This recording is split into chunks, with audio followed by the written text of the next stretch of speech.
They happen to boast the second best offense in the league with a .274 team average. And who will get things started for Scott Lander's Braves? At the top of the order, as he was the last time Bourne was here, that was just a couple days ago on August 1st. It's Jonathan Vastine out of Vanderbilt playing shortstop today. Josh Kuroda-Grauer, JKG, bats second place, second out of Rutgers. Derek Bender came in second this year in the batting average crown behind Travis Bazzana of Falmouth. He bats third doing the catching tonight. Bryce Eblin out of Alabama in the cleanup spot plays third. Nu'u Kentrades out of ASU plays first. Kendall Diggs in right field out of Arkansas bats sixth. Sam Peterson in left. Garrett Michelle, the DH. Gage Harrelson in center field at 7, 8, and 9.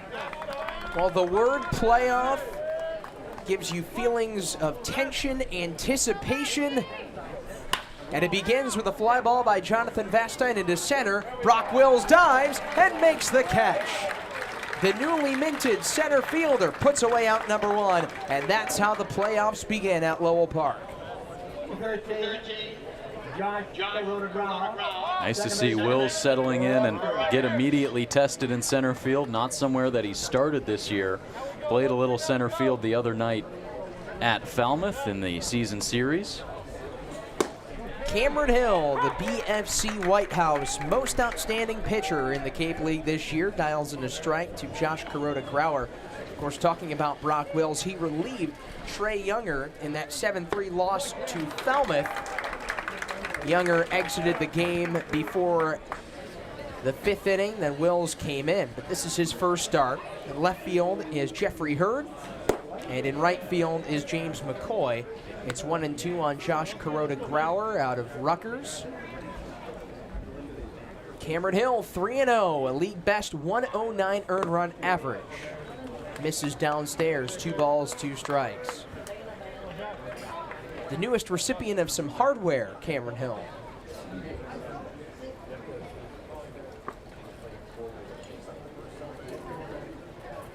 Kuroda-Grauer, second-year Brave, swings and misses for strike 3. Nice pitch there from Hill. Change up low in the dirt. Nice to see him get through these first 2 batters fairly easily. The first inning is kind of where Hill has had some struggles in recent games. Not too terrible, but tonight looks like he came ready to play. Now he will face Derek Bender, finished second by a point of Travis Bazzana for the batting crown, but nonetheless, his .374 average in the regular season, franchise best, the most in Braves history. 1-0, outside. On the infield for the Kettleers, Sean Keys is at third, Trevor Haskins at short, Trotter Harlan at second, Cole Mathis at first, Dylan Johnson doing the catching. 2-0 is a tapper up the line. Johnson picks it up in foul territory, so Bender will have a chance to come back in. Bourne riding a 3-game winning streak. Cotuit coming off a 7-3 loss to Falmouth. These teams have a lot of familiarity in the playoffs. They've played 5 series dating back to 2010.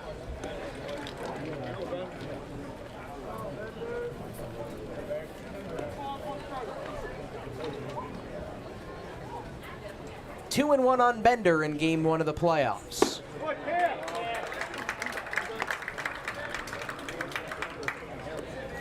Hill getting most outstanding pitcher of the year in the Cape before the game.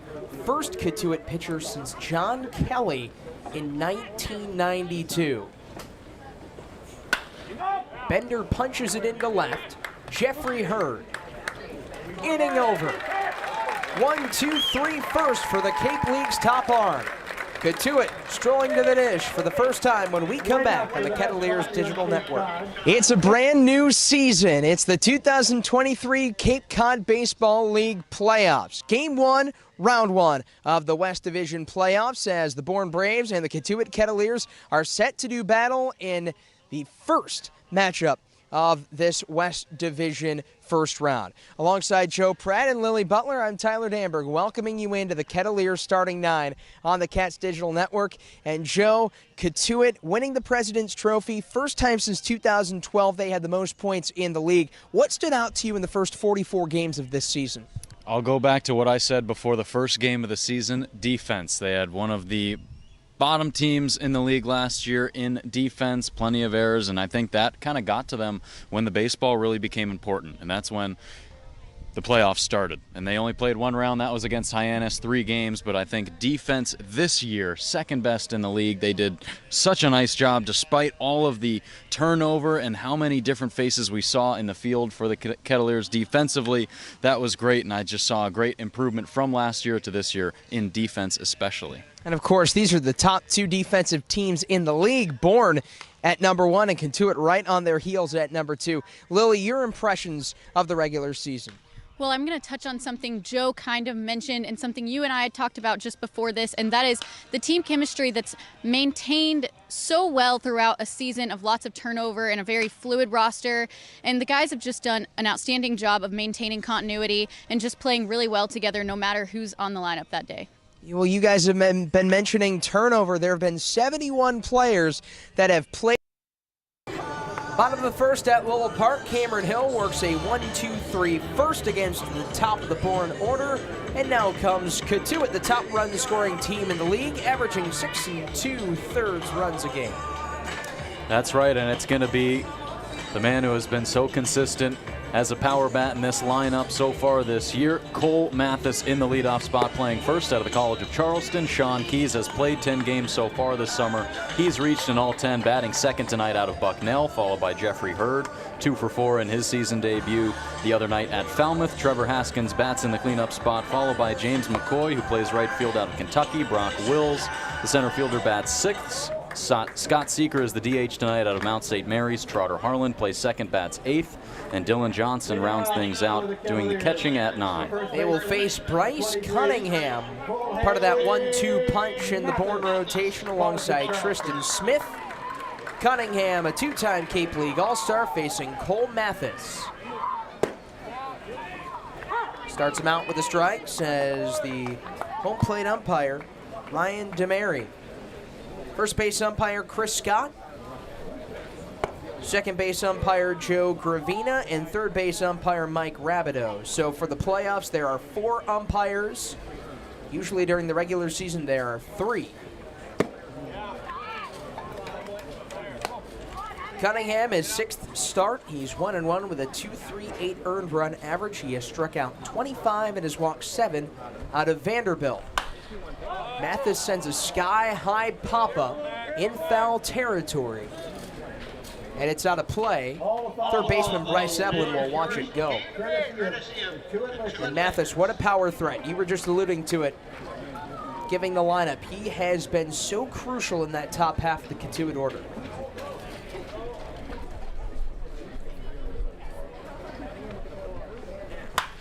Hard hit, but foul. Still 2-2.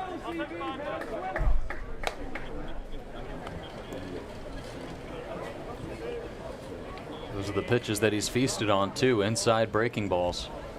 Cunningham to Mathis. Line drive, but foul.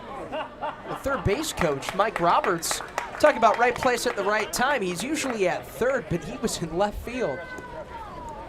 I think he went to go grab the previous foul ball hit by Mathis and toss it into the crowd, and he gets the second one right at him. Well, he was just named Mike Curran Manager of the Year. We'll get more on that with Lily. Called strike 3. Bryce Cunningham with his first K of the day, and Mathis is out number 1.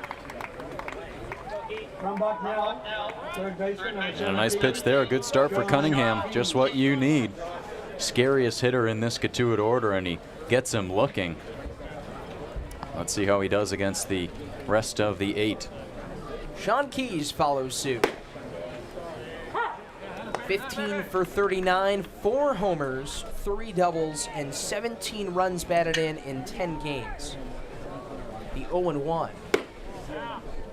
He had a homer in that 7-3 loss on August 2nd against Falmouth.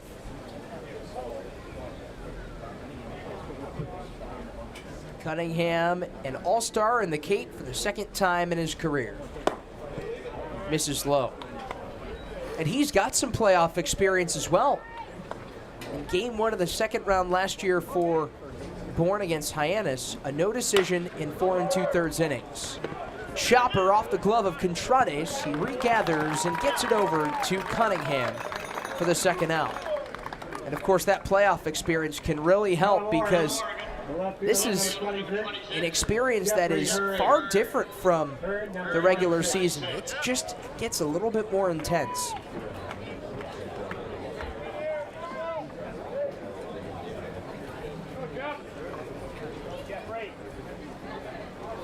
Crowds get a little bit bigger. Good crowd on hand today. And even for a 4 p.m. start on a Friday, a lot of representation. Yeah, still fans rolling in too. We can expect it to get even more packed as the game goes on.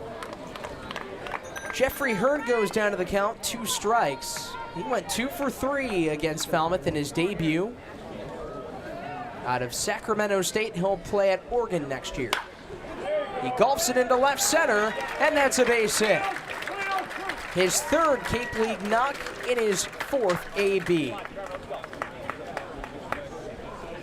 Well, Hurd has just been putting the bat on the ball ever since he's gotten here. Now make that 3 for 5 on the summer, 2 for 4 the other night in Falmouth, I should say. And first time we've seen him go to the opposite field here, not trying to do too much on a pitch that's up and away, lifts it over the shortstop, and he's got himself a 2-out base hit.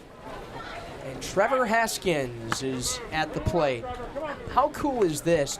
Jeffrey Hurd, Trevor Haskins, both by way of San Jose. They've been playing baseball together and have been best friends since they were 5.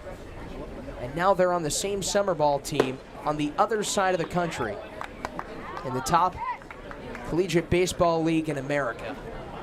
Baseball's a pretty funny game like that.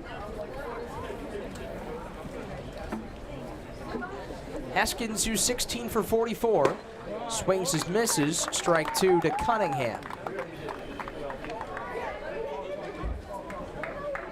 And Hurd, who's on first, just jumping in a spot like the last game of the regular season, and he's now got 3 hits, 1 in the playoffs.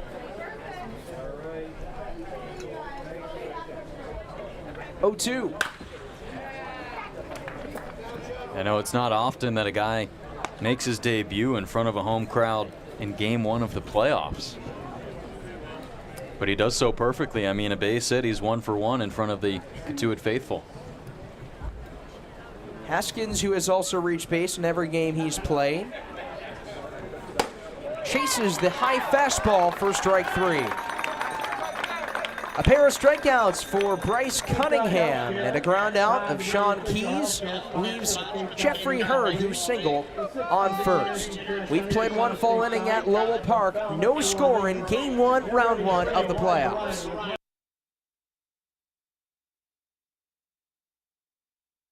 For the Kettleers in either the exhibition or the regular season, which is just incredible to see them stay in that stranglehold of first place against a really good rest of that West Division. So let's look at this pitching matchup, and we've got a good one. We've got a 2-time Cape League All-Star in Bryce Cunningham going for Bourne, and of course, Cameron Hill. What's more to be said about him?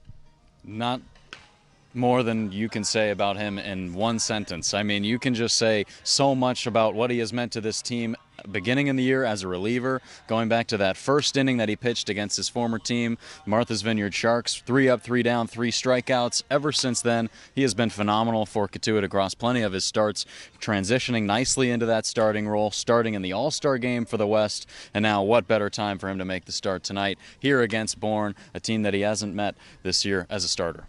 Yeah, of course, his debut was against Bourne. He threw 2/3 of an inning as a reliever. Now, Lily, Bryce Cunningham out of Vanderbilt, he's going to go for Bourne, and they're going to go for some experience. Scoutlanders will, in Bryce Cunningham going to make his 6th start of the season. Well, yeah, like you mentioned earlier, 2-time All-Star Bryce Cunningham. So it's going to be a great matchup on the mound tonight, and pitching is going to be a very, very important. Won't you come and join us for some more playoff baseball? He's Joe Pratt. I'm Tyler Danberg. We've got 8 more to go, 1 in the books in Game 1, Round 1 of Bourne and Cotuit. Cameron Hill to Bryce Eblin. And a slider misses. Eblin, a guy that you have kept your eyes on. We were talking about the Kettleers starting 9. He can make an impact. Yeah, really can. Crept his way into the top 3 in the summer for batting average. He finished third, 367. So just under 10 points behind his teammate Derek Bender, who was 1 behind Bazana and Falmouth. So Eblin really finishing the summer strong. That's exactly what you want to do headed into the playoffs. Nobody had a stronger end of the season than Eblin out of Alabama. He batted .427 over the last 30 days. That's the highest in the league by over 20 points. Swung on and missed, strike 2.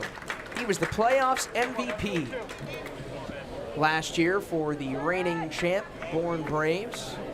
He went 4 for 5 in an 8-1 win over Brewster to win Bourne's second title. Hills 2-2. What can fans expect to see in Hills' arsenal? Fastball, slider, changeup. He likes to pitch guys backwards a lot. You see him start off with the slider, and he also likes to start him off with the fastball. There he goes to the slide stop, and it hits Eblin. First base runner allowed by Cameron Hill. He's only allowed now 33 this season through 44 innings.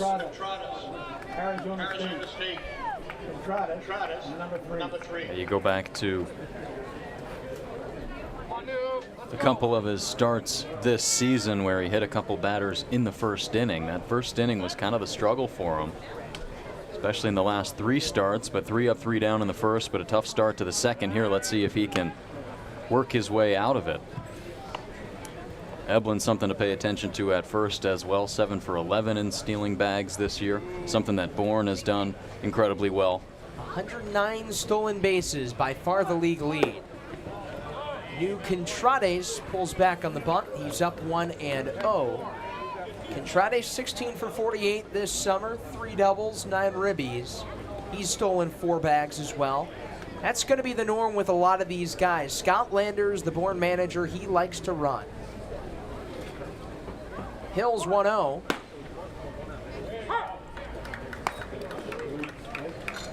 Cameron Hill, the 4th lowest ERA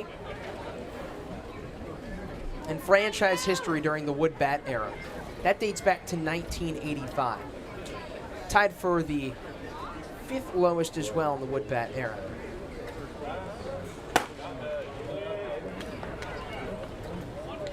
And he was the first Kettleers pitcher to win the pitching title with the lowest earned run average since Adam Wynn posted an ERA of 1 in 2014. Eblin goes, Dylan Johnson fires, and Eblin's safe into second with his stolen base, first of the playoffs. Hey, go back to the last time Hill had a start. That was at Wareham last Saturday, and they stole 3 bags against him. They clearly like running on him. He doesn't have the quickest move towards home, especially for a lefty, and so Eblin just taking advantage of that, and he takes the second base bag. That one misses way wide. Ball 4. 17th walk allowed by Cameron Hill. He doesn't do that a lot. So a hit batsman and then a walk. And the Braves have 2 aboard for Kendall Diggs.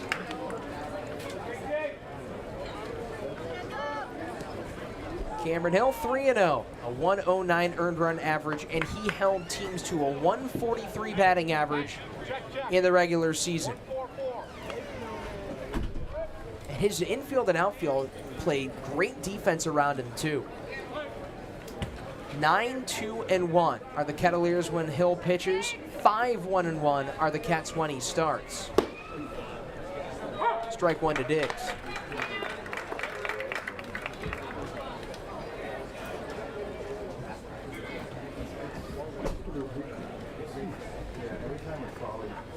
Kendall Diggs out of Arkansas.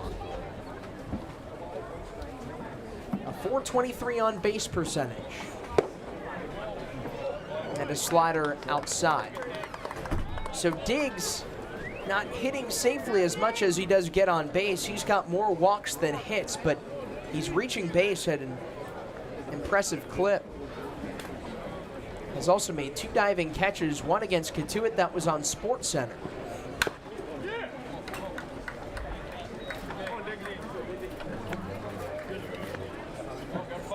Now, we were talking about Bryce Cunningham's playoff experience on the Cape.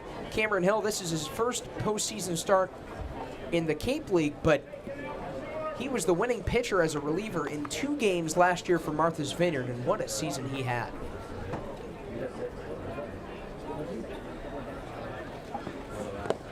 One-two is low. Yeah, reliever of the year there, and getting that first win on his birthday, and then finishing off the summer really strong with the Sharks. Of course, talking to him way back at the beginning of the summer after the Martha's Vineyard scrimmage, he said it was a grind in the NECBL, but he loved it because the team was winning. Swung on and missed, out number 1. Diggs retired, and that's the second K for Cameron Hill. And of course, Cameron Hill certainly said he was not necessarily going to miss the ferry rides either. And that's one of the most underrated things about playing 40-plus games with Martha's Vineyard. You have to go on a ferry for every single away game. And to maintain that consistency as a pitcher, pretty impressive. And as a team as well, they were great last year. A bit of a tougher time around in 2023 for Martha's Vineyard. They have a couple of Sharks now on the Kettleers squad. And he dials in, does Cameron Hill, a slider for strike 1 to Sam Peterson, who's got 1 homer this year. That was in this very ballpark. 14-3 win for the Braves. One of their 3. The road team has won every single game in this season series.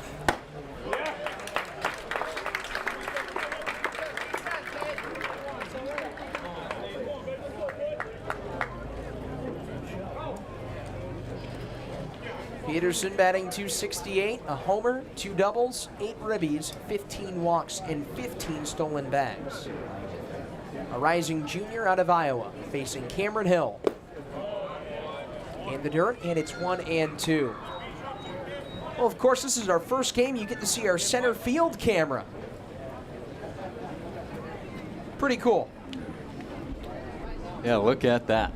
Love that angle. Shout out our director, Abigail Lott, Fran Maycock, Rick Pinney, for coming together to put it together. And a foul tip, 1-2. Really lets you see the amount of movement that these guys are putting on these pitches, especially Cam Hill with that slider.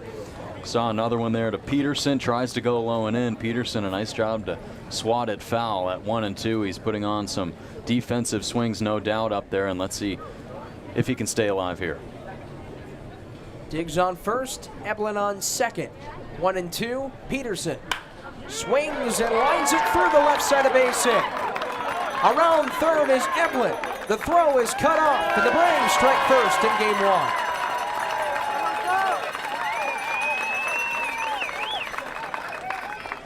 Just a great adjustment from Peterson. The slider, a pitch ago that he got was low and in. This time a bit more low and away, middle towards the plate, and he just puts it through the left side of the infield, not trying to do too much.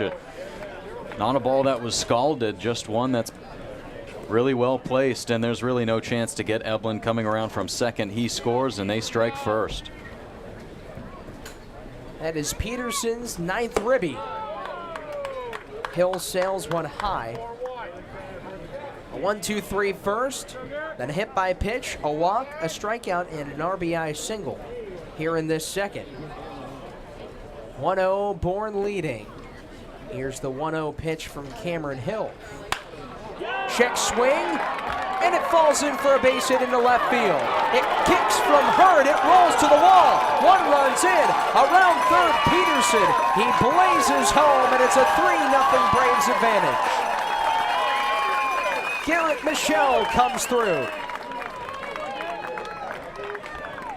Well, this is a part of the lineup that we pointed out before the game even started, Tyler. This Peterson-Michelle duo both have homers in back-to-back fashion here at Lowell Park. And so what better way to get your offense going than to have that 1-2 punch at the bottom of the order, and it works out beautifully with Peterson driving home one, Michelle getting the other two across, and they're really just taking advantage of the hit by pitch and the walk from earlier in the inning. Those are the things in the playoffs that are going to come back to hurt you. If you give other teams free passes, everything just way more amplified in a game like this, and they'll make you pay, and Bourne surely does right there.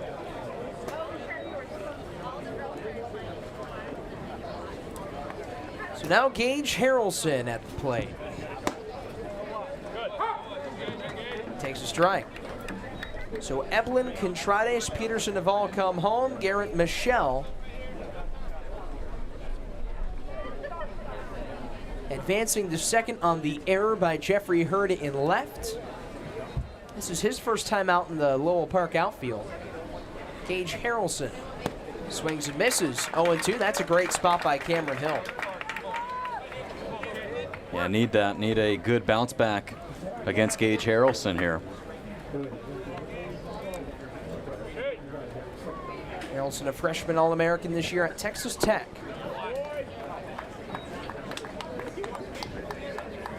Of course, Cameron Hill, an inning and a third in, he went 2 innings. Got the no decision in his last start against Wareham, but they were keeping him on a pitch count and an innings limit just so he could be fresh for the playoffs. And he punches one past Gage Harrelson for strike 3. Third K for Cameron Hill today. Top of the order for Bourne. Number 2, Jonathan Vastine. Just what he needed. Now second time facing Vastine. Got him on the first pitch he saw the last time, so let's see if he takes a few more this go around, and let's see if Hill can escape this inning. We'll have to face Jonathan Vastine, who is 0 for 1 with a flyout. That was into center field, and Brock Wills dove to make the catch. His first Cape League start in center. Vastine has reached base in 25 of his last 27 games. Fly ball, center field. Wind pushing it out towards the gap. Brock Wills is there to make the catch. But the Braves tack on 3. An RBI single by Sam Peterson, and then a 2-run single by Garrett Michelle. And Bourne is on the board first in Game 1 of the Cape League first round. Important factor in tonight's game. Throwing strikes, going to be important, has been important all season, but especially here entering playoffs. So Lily, I'll keep it with you looking at the Bourne Braves. A player in this series to keep your eye on, who would it be? Well, I'm going to go with Derek Bender, who's going to be catching for the Braves tonight. He's been outstanding throughout the season, and he's going to be a key player in this series for the Braves. Let's carry on with the 4th place Braves, a player in this series to watch for you. Another all-star, Bryce Eblin, one of the only position player that was on the Braves team last year that went on to win the championship, and he just so happened to win the MVP for the playoffs last year for the Braves as well. So needless to say, he's going to play a massive factor in this series. I'll go with another second-year Brave who helped the Bravos win that Cape League championship last year, Josh Kuroda-Grauer out of Rutgers.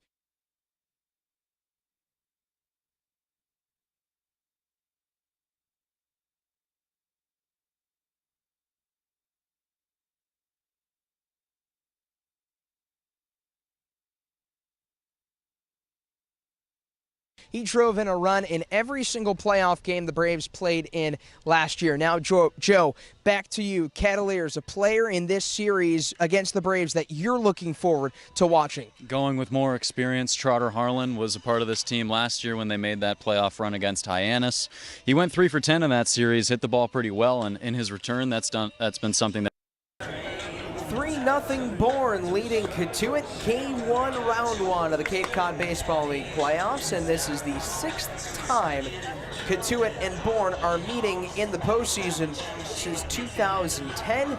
Bourne is 8-6 against Cotuit in those meetings, and the Kettleers have won 2 of those 5 series. And this is now the 5th of those 6 series that have been in the first round, so this has been a pretty common matchup.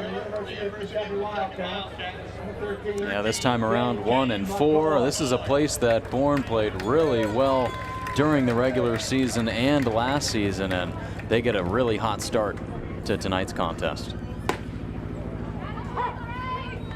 The Braves got a pair of RBI singles. Sam Peterson drove in one, Garrett Michel drove in two. James McCoy flicks it into left field. Near the line is Peterson, and he puts it away. So McCoy is retired. We'll now see Brock Wills, who's in center today. Wilmington, center fielder number 3, Brock Wells. Bryce Cunningham back out to work. His second inning, he's made one Cape League appearance already. 4 2/3 innings of one-run ball in a 4-3 win last year in the second round against Hyannis. And the Bourne righty unfurls a strike on the back door.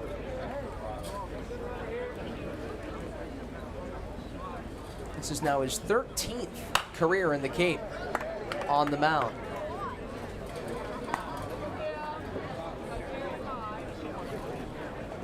Cut his ERA down by over 2 runs. Much improved righty out of Headland, Alabama. And it's a ball and 2 strikes on Brock Wills, who's sporting a .280 average. He's driven in 10 runs. Adds some speed as well.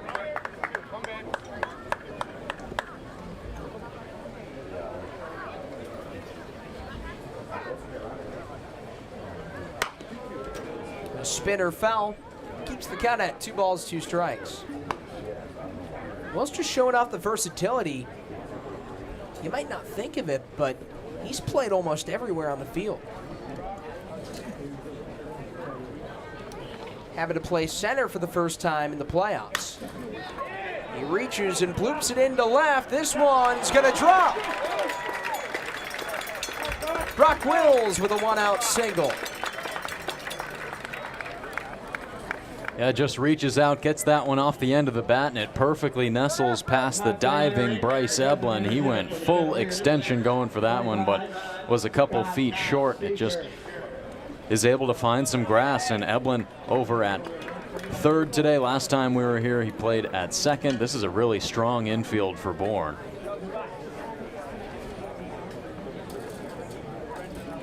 And it is a defense that has committed just 35 errors. That is the fewest in the league. They line up with Bryce Eblin at third, Jonathan Vastine at short, Josh Kuroda-Grauer at second, New Contrades at first, Derek Bender doing the catching. Cunningham's 1-0. Wills fakes the steal. It pops out of Bender's glove. Outfield from left to right, Sam Peterson in left, Gage Harrelson in center, Kendall Diggs in right. Derek Bender doing the catching today. He's been primarily a DH since his June 19th debut. 2-0. Falls in. 2 balls, 1 strike to Scott Seeker. Hitless in his first 3 games.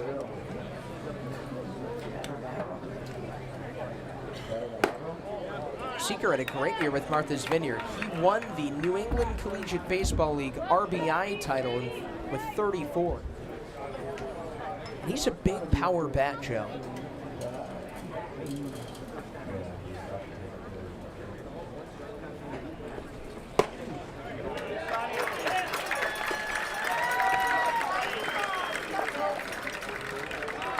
Good at bat there. Now quickly Scott Landers out of the dugout. Nobody's warming up in the right field bullpen. Just trying to talk some strategy over Trotter Harlan's at bat with 1 out in the frame. We could definitely see a sacrifice from him here. He has 2 already this summer. Last time he laid down a bunt was last week at Brewster, and that's a spot that he does really well in, so that's something that we could see them definitely turn on here. And you'll definitely see Eblin, the third baseman, expect him to be playing up despite him taking a couple steps back towards third right now. Let's see what they do, Tyler. Infield is alert. Scott Landers back to his dugout. In his first year last year, led the Braves to the championship. But there will be no sac bunt because there's a balk. And the Kettleers have runners on second and third.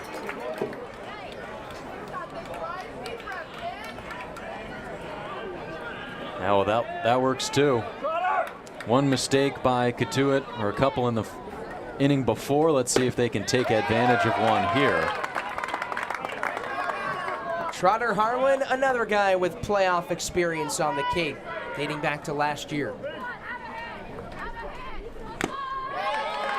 Foul tipped into the mitt for strike 2. He played in all 3 games of the first round when the Kettleers lost in 3 to Hyannis. Looking to try and ignite a couple runs here and ignite a playoff run. Strike 3 call. Bryce Cunningham with his 3rd punch out, and there's 2 away. Yeah, nice job. Harlan just can't quite pull the trigger, and now it's up to some 2-out hitting here, and Dylan Johnson trying to reach the scoreboard. That has been something Cotuit does really well, batting .333 with 7 homers and 97 runs driven in with runners in scoring position and 2 out.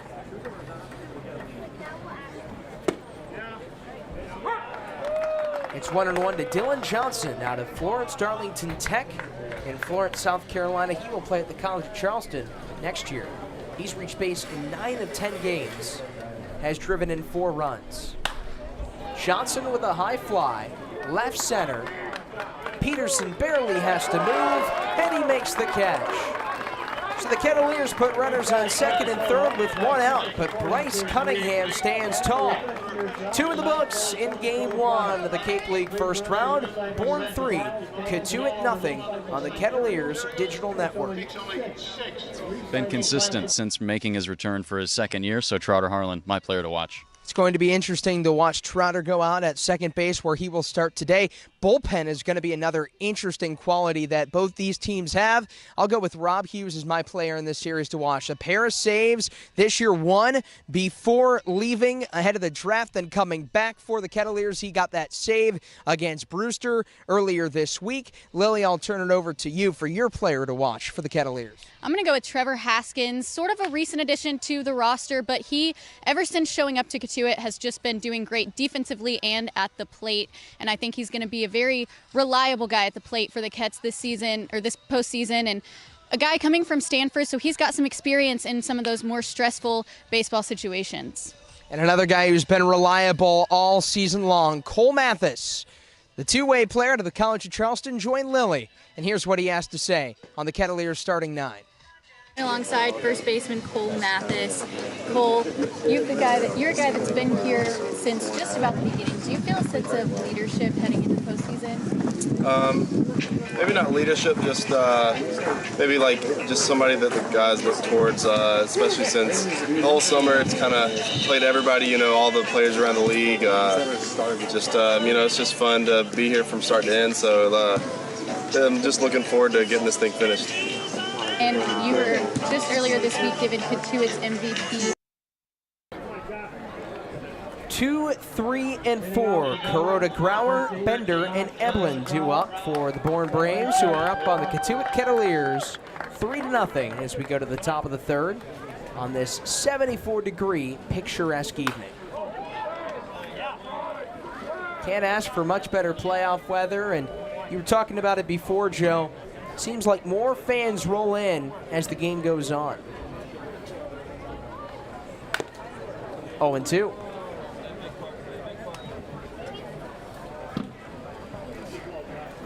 What's your favorite part of playoff baseball?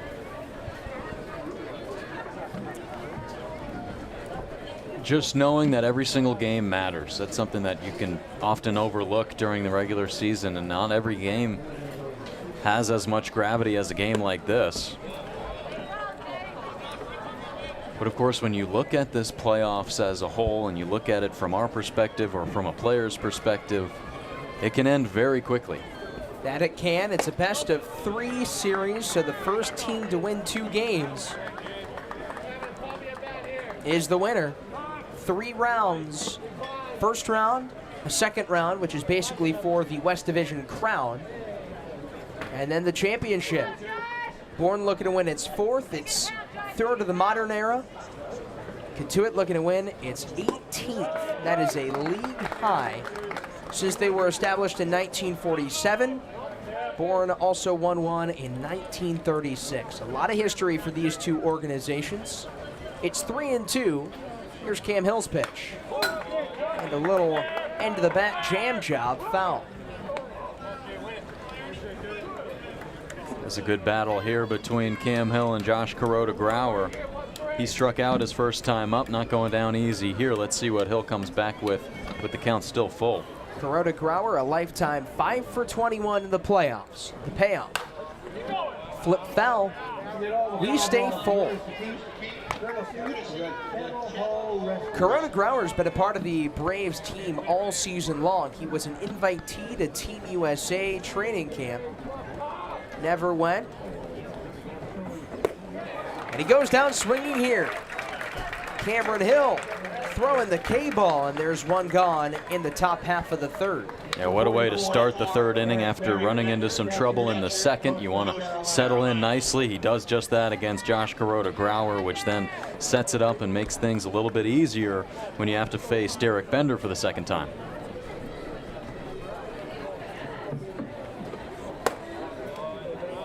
The Braves began the season 1-5-1. Derek Bender out of Coastal Carolina arrived on June 19th, and since then 22-15-1. 2-0 on him. And of course there's a lot that's gone on that makes you win ball games, but having number 44 in navy blue has certainly helped. Same as it has for number 44 in the maroon and white. Cameron Hill has been nothing but a difference maker who's been here from the start.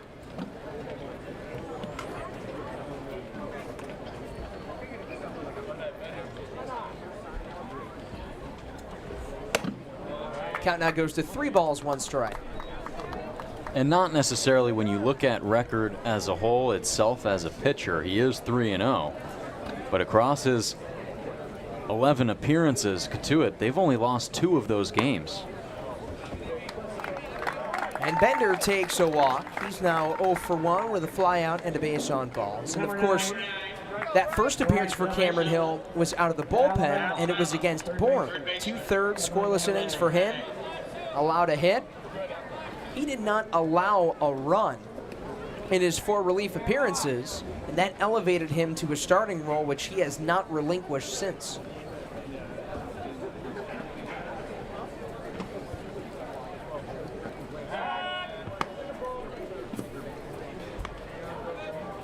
And those guys, Cameron Hill throwing to Cole Mathis on the pickoff attempt.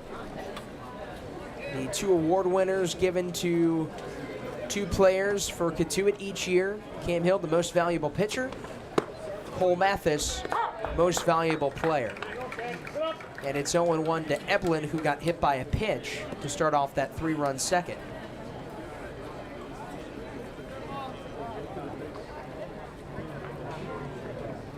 Eblin came around to score on a single by Sam Peterson. Skied behind the plate. Dylan Johnson will have no play. 0-2. Yeah, just not enough time to get there. In off the hands of Eblin. A little spinner straight back and straight up, but Johnson, it's not high enough of a pop-up for him to have time to go get it. But Hill still ahead 0-2, so trying to finish Eblin.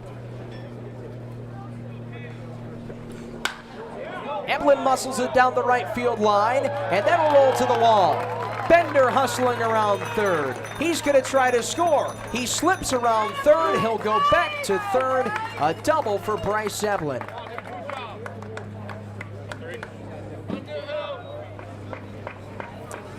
Yeah, now Bender's going to need a second. Some discomfort with that left leg, that left hamstring. He was given the green light to go home ahead of going towards third, but his third base coach immediately put up the stop sign, so he has to try to immediately stop, and so he actually purposely goes down to a slide. A pretty good play there just past third, but it looks like he's a little shaken up because of it. So there was some deception to it. I think he thought that was probably the quickest way he could slow down without re-tweaking his hamstring, but Still with a slight limp. Looks like that didn't happen. Infield drawn in. Contrades cues one foul. Well, Evelyn's on second with a double. Cameron Hill has now faced 146 batters. That was the first extra base hit he has allowed all summer. Has never allowed anything more than a single. Looking to escape here with an open base and one gone. That was a really good pitch right there. Up and into Contrades, 78. Takes a big hack at it, just barely gets a piece. He was ahead of it, so screwing up the timing a little bit. 1-2 on new Contrades out of Arizona State. A touch low, ball 2.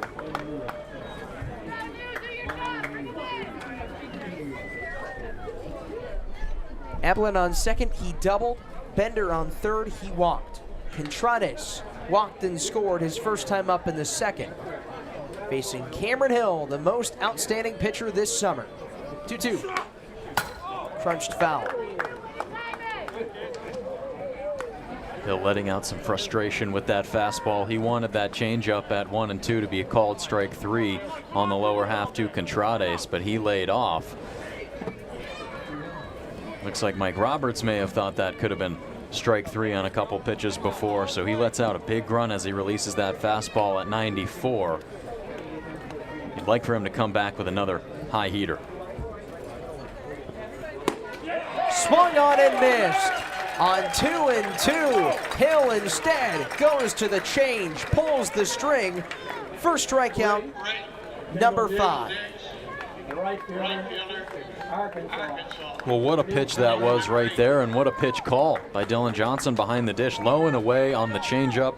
He got a changeup up and in, and then a fastball, and then I should say a changeup, another one down around his knees, and then a fastball middle in, and then they go back to the low and away change, really messing up that sequencing. 1 ball, no strikes to Kendall Diggs, who struck out in the second. Yeah, you go back to that sequencing. Dylan Johnson, the catcher, says that he keeps getting more comfortable calling pitching for this high caliber set of arms. He's from a junior college. This is really his first whiff of Division I, Power 5, Group of 5 pitching.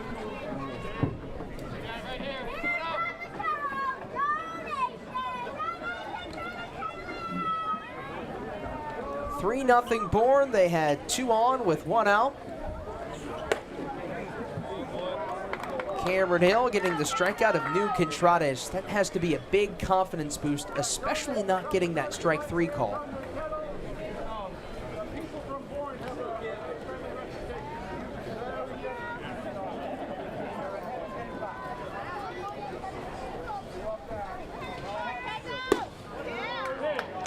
Hill plants it in on 3-0. Good slider from the lefty out of Fayetteville, Georgia, standing 6 feet 6 inches.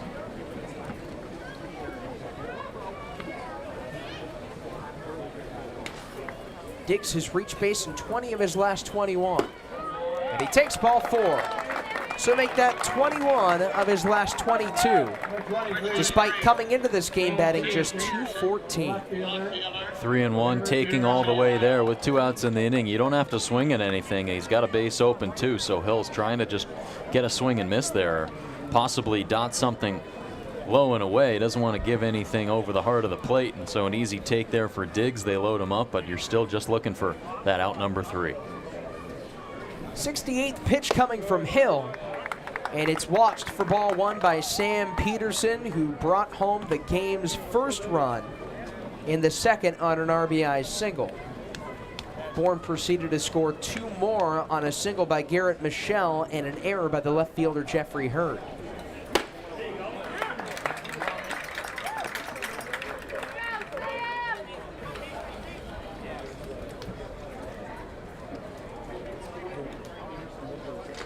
Bourne batting 186 with the bases loaded this season, but just 43 at-bats.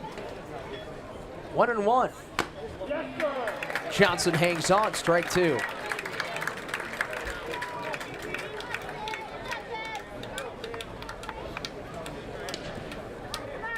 righty at the dish. Does Hill go to the change? Yeah, you think he might go back low and away like he did to Contrades with the change. Looks like Johnson may be lining up there. Called strike 3.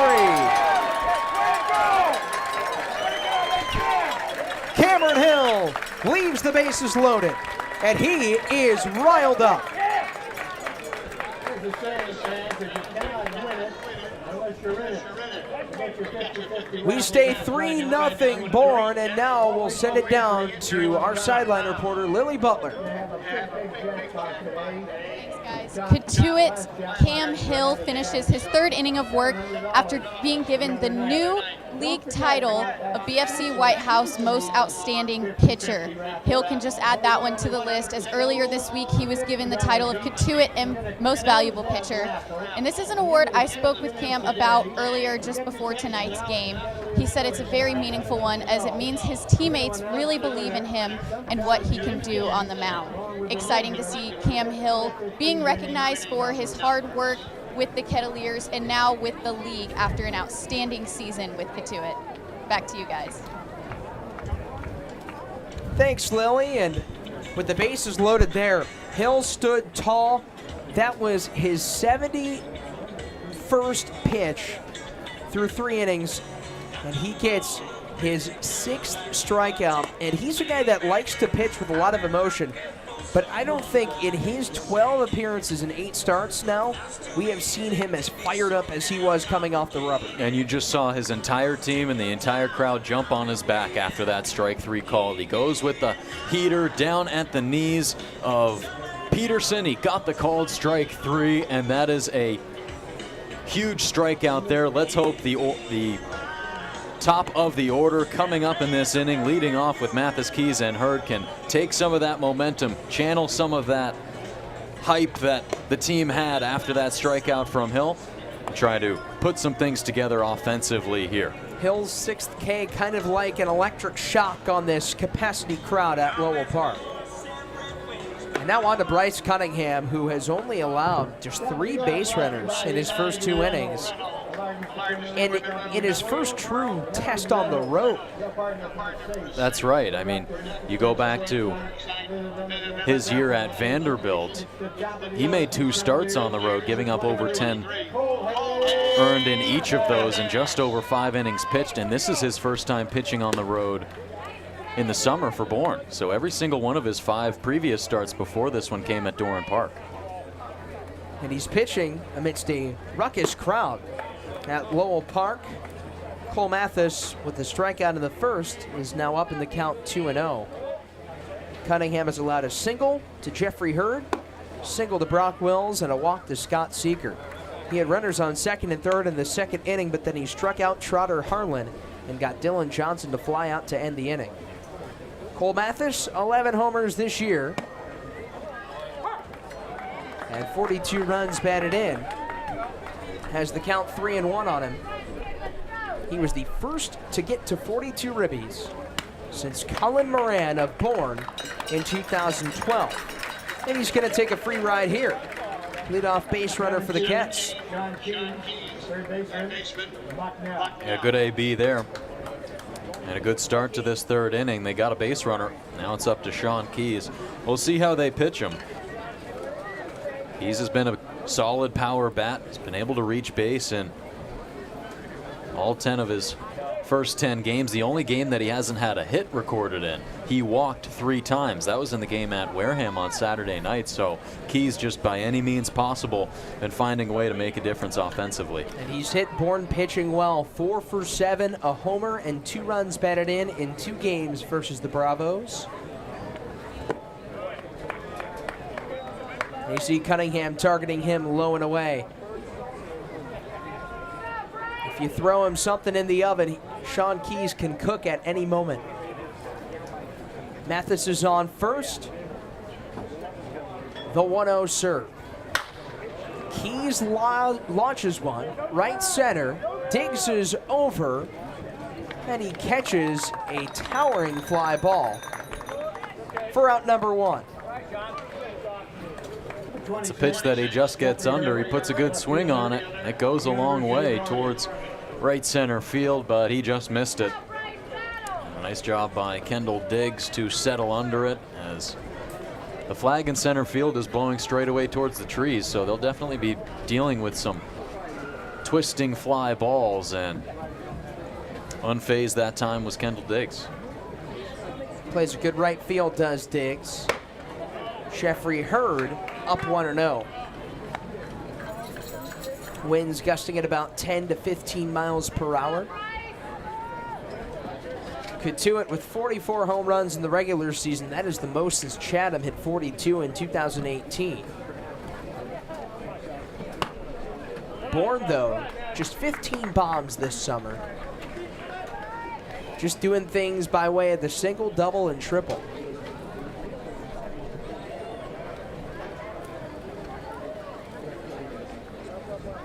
Hurd singled his first time up. Takes ball 3.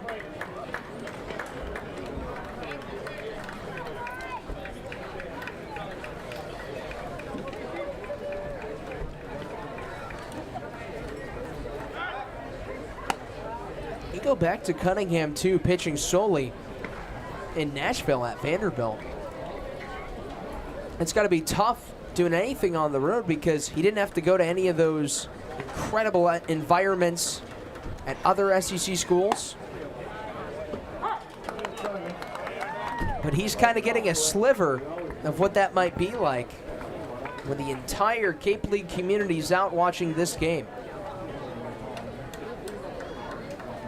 1 on, 1 out, 3-1.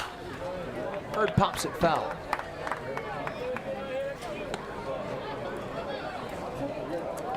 Yeah, just one game underway right now across the rest of the league. That's Orleans NYD, another field with no lights. So they're going at it at Red Wilson Field right now. 3-1.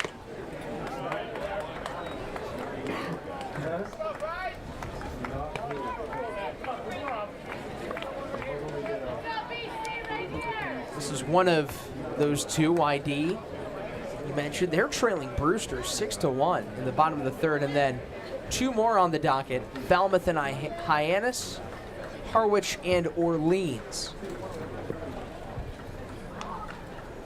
Cunningham's payoff. Swing and a miss.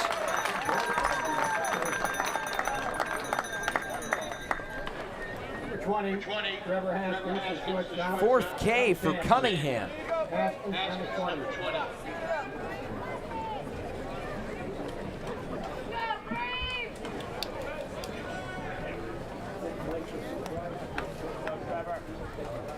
Well, Brewster just snuck in by 2 points ahead of Chatham for that 5th spot, and they lead the #1 team in the East YD by 5. Just goes to show you, playoff baseball, anything can happen. Trevor Haskins stings one off the glove of the diving Evelyn into left for a base hit.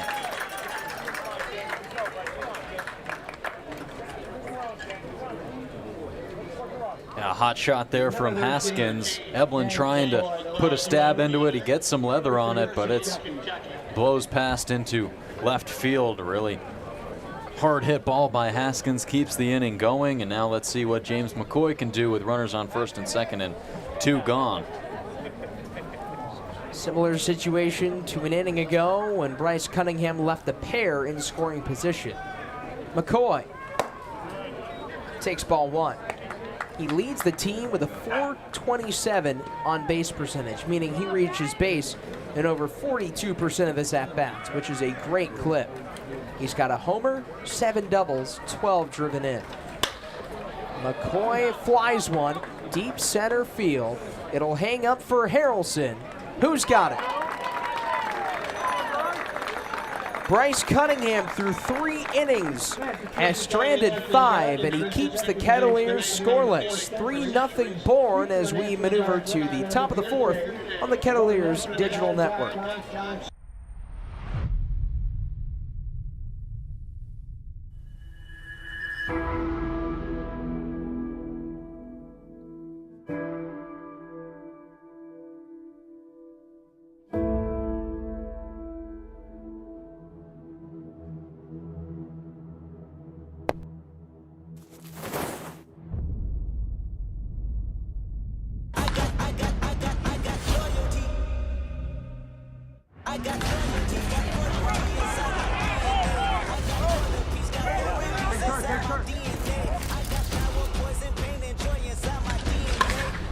hits it high and deep to left field. This ball is crushed.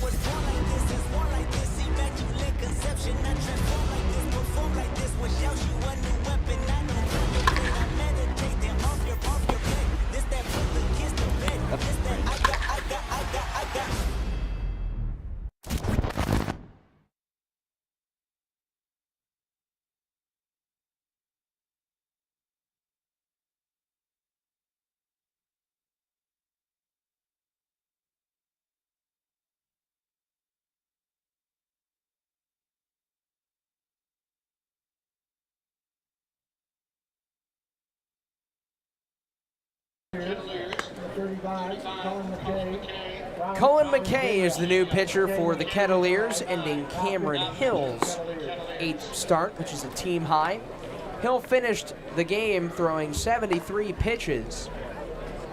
He went 3 innings, gave up 3 runs, 2 earned, struck out 6, walked 3. That's now the 3rd time this summer he has struck out 6 batters, a summer high. And so let's see what Colin McKay can do. Cameron Hill just struggled in that 2nd inning, and it's tough to start off a frame and really limit the damage when the first 2 guys get on a hit by pitch and a walk, but if there's a way to get out of it, he did so nicely. He got a pair of strikeouts and then a fly out to center, and then that held them right where they were at 3, and then he did a phenomenal job in the 3rd inning to keep that score still at 3 when they had the bases loaded. Runners on 2nd and 3rd as well with just 1 out in the frame, and he was able to get out of it. McKay will make his first playoff appearance, his 9th of the season. He also made a start against Orleans on July 16th. Swing and a miss to Michelle. McKay 2-0 with a save. Has allowed just 3 earned runs this season, scattered across 10 2/3 innings, 6 Ks, 7 walks. Michelle pops one foul off to the left. And his last appearance was against Brewster, and he really put together a strong middle relief appearance.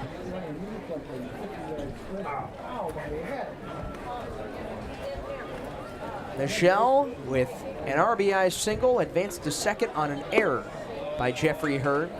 So a single that got 2 runs across, 1 of them is driven in, and that made it 3-0. McKay, a 6'1" right-hander, rising sophomore for the University of Virginia, facing Virginia Tech's Garrett Michelle. And he wins the battle of the Commonwealth Cup on the Cape with out number 1. Yeah, nice pitch to get Michelle. Freezes him on the inner half and picks up that first K, and now see how he handles this lineup, especially going from bottom to top. They're strong throughout, but this bottom half did a great job to set the table. Strike 1 to Gage Harrelson. 0 for 1 with a strikeout. You talk about that back end of the order. And for those that might not be familiar, how important is that bottom half? It's huge, and it's even bigger when you get to the playoffs. You look at the team from 2022 playing against Hyannis. They used to bat Mitch Jebb at number 1 in the order and Riku Nishida back at 9. Harrelson stings one on the ground to short. Haskins with the backhand throws out Harrelson. 2 up, 2 down for Colin McKay. And I think that's kind of what Bourne is trying to do here. They got Vastine at the top of the order. He can get on base at a great clip, but so can Gage Harrelson. He's been their leadoff guy more times than not, it seems like, for Bourne so far this season. But they put him at 9 today, trying to get more of that setting up the top half, as we've talked about so much across those first 44 games of the season. Vastine 0 for 2, a guy you just mentioned. So it's all about finding balance, basically. Yeah, I think so, and I think that teams will look for that a lot more in the playoffs. Obviously, the lineups are more full and more stacked because the top guys are going. It's the beauty of the Cape Cod Baseball League and All-Summer League. You're building kind of like your dream roster with all these different guys, just finding what makes the most productive lineup. Punched foul by Vastine, an all-star this year for the West. But then, too, it's kind of like those 44 regular season games provide you the chance to win, but also get a feel for what might be your ideal playoff lineup.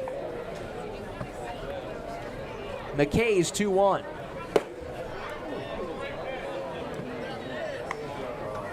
And we've seen some very strong consistencies in the Kettleers lineup. In the weeks prior to the playoffs, they've been kind of placing guys in similar spots, finding that playoff lineup, as you mentioned. There's a walk to Vastine. 71 Kettleers have played, as we were talking about before, this season, whether that's an exhibition or in regular season or postseason play. And courtesy of our good friend Codball, we can concur that there have been 63 more players this year on the Cape than last year. I'm telling you, there's a lot more turnover, a lot more guys that have departed and been released. The guy on the mound, Colin McKay's been here since June 30th. The guy who's at the plate, Josh Kuroda-Grauer, well, basically, he's been a Bourne Brave since the last week of the 2022 regular season. Played 2 regular season games, one against Cotuit, went 2 for 4 with an RBI. And in every single playoff game, he drove in a run in 6 of those 7.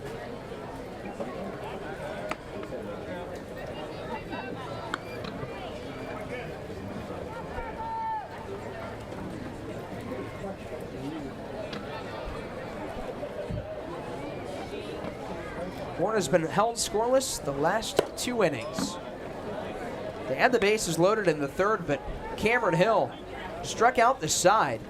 Allowed a walk, allowed a double, allowed another walk, but then struck out Sam Peterson with the bases juiced. Here, Colin McKay has allowed only 1 walk, a strikeout and a ground out.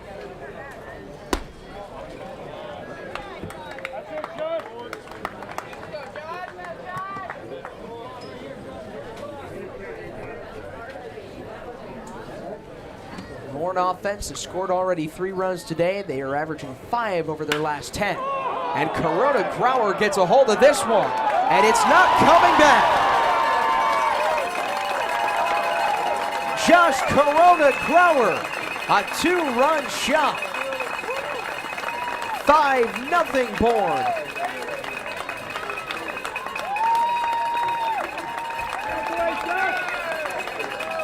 Well, you knew that one was gone right off the bat. A loud homer towards left field.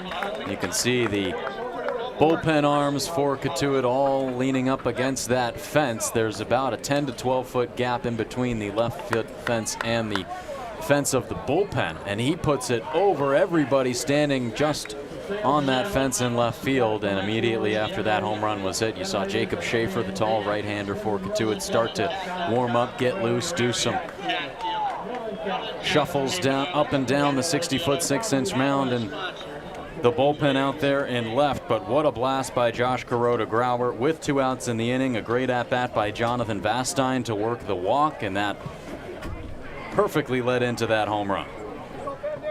As for Kuroda-Grauer, that is his first of the Cape League season. RBI 8 and 9. It is first Cape League homer. Looks like Cole McKay just staying out there, but Mike Roberts just going out to talk with Colin McKay. And he had really been rolling, had Colin McKay, before that AB to the man they call JKG. Yeah, hadn't allowed a run since July 7th, game right here against Hyannis. Derek Bender rolls one to second. Harlan, inning over. But a 2-run home run by Josh Kuroda-Grauer, a playoff hero from a year ago, gets a hold of one and hits his first Cape League homer. 5-0 Braves as we head to the bottom of the 4th on the Kettleers Digital Network. Cotuit Baseball lives here on the Kettleers Digital Network.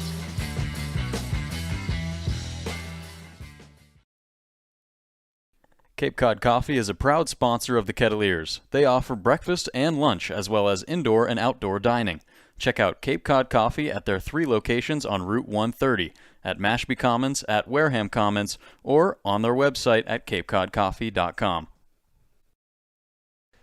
This year, the Cape Cod Baseball League celebrates its 100th anniversary. For over a century, baseball has been a staple on Cape Cod, producing over 1,600 Major League Baseball players. To learn more about the Cape League Centennial Celebration, go to capecodbaseball.org today. When the unexpected happens, make sure you and your assets are insured appropriately. The agents at Leonard Insurance Agency can tailor coverage to meet your needs. Call 508-428-6921 to talk to their licensed agents today. Stay in touch with the Kets on our social media. You can follow us on Facebook, Twitter, and Instagram by going to Cotuit Kettleers to keep up to date with scores, pictures, behind-the-scenes content, and more. Follow us today. Hi, this is Ryan Galaney, the corner infielder for the Cotuit Kettleers, and you're listening to the Kettleers Digital Network. There's a weekend in July where the baseball world revolves around a village in upstate New York.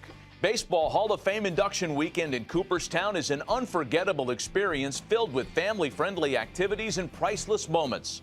Make your plans today for July 21st through the 24th for the induction of Fred McGriff and Scott Rowland as the class of 2023. Visit baseballhall.org today for the entire schedule. See you in Cooperstown, where the journey becomes legend. Cape Cod Coffee is a proud sponsor.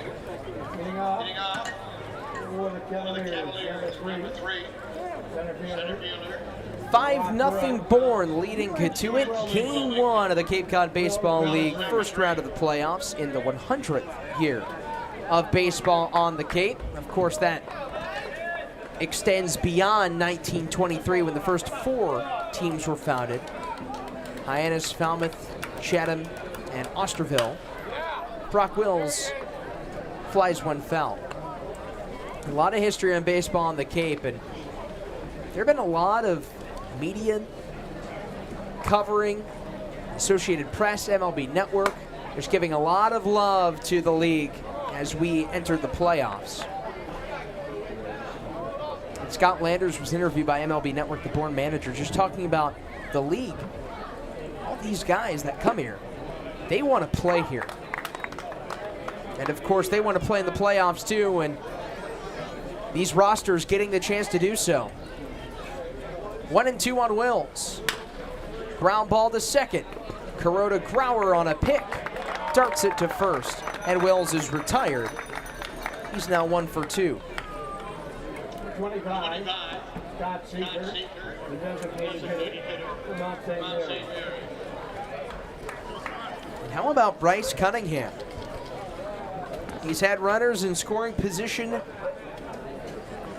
3 times, yet has not allowed a run.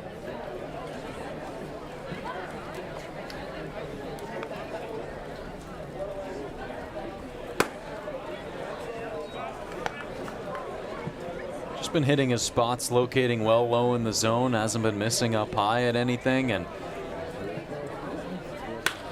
Scott Seeker with a comebacker, and look what Bryce Cunningham found. Not much Seeker can do. 2 away. and he's limited line drives as well. There's only been a few on a couple of hits and then one more right there, but no test there. Scott Seeker quickly is the second out of the frame, but pitches that guys have gotten under, they haven't really punished. They've just lifted into the outfield. They haven't done too much harm, haven't been able to really drive anything off of Cunningham, who's 93-94 with the fastball, and he's just been locating it really nicely. And then a sharp slider at 83. But it's held off by Trotter Harlan and the first base umpire. Chris Scott says Harlan did not go. Ryan DeMary at home, Mike Rabideau at third, Joe Gravina at second. 2-1 to Harlan, who is now a lifetime 3 for 11 in 4 Cape League playoff games. part of that playoff run for Cotuit last year. He sculls it foul wide of the left field line. He's a two-time second-team All-Colonial Athletic Association selection out of the College of Charleston. And he drove in 3 runs in 3 games against Hyannis last year in the playoffs.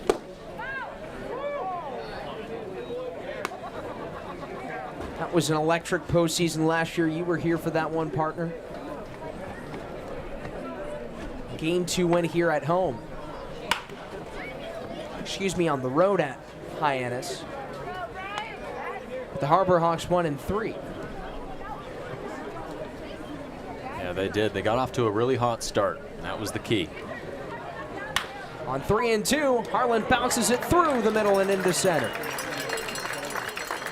So make that a lifetime 4 for 12 for Trotter. Number 11, Dylan Johnson, the catcher, College of Charleston. And you look at Bourne and Cotuit. This is their 6th playoff series since 2010. They're 5th in the first round. And only once has a team swept the other. The rest have gone 3 games. Bourne has won 3 of those. Cotuit's won 2 of those.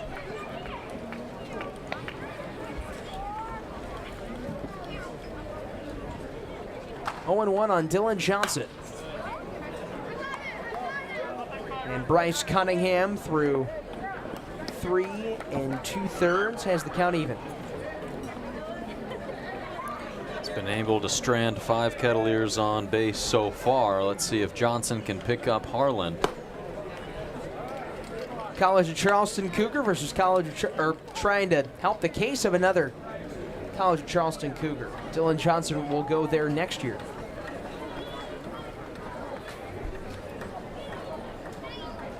One and 2, 5-0 Bourne. 1 on, 2 outs. The pitch. Johnson ropes it down the left field line and into the corner. It's cut off by Peterson. Harlan digs for third. A double with 2 gone for Dylan Johnson.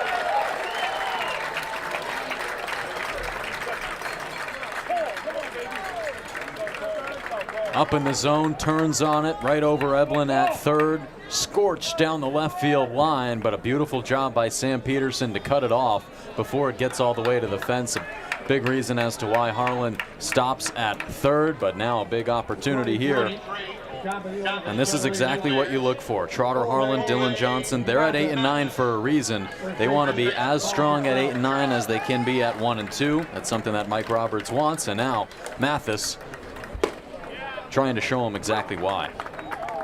Mathis, 2nd in home runs this summer, 11. 2nd in RBI, 42. 9th in batting average at 318. He's also 1 and 1 in 9 pitching appearances in 2 starts, has 2 saves to his name. And he could be a potential bullpen arm if needed this series. The 1-1. See Bender really lining up low and away. They don't want to put anything too far over the plate to Mathis. Really kind of pitched around him his last time up, did Cunningham. He walked. Runners on 2nd and 3rd. Mathis with a line drive. Base hit right center. Harlan scores. Johnson scores. 2-run double for Cole Mathis.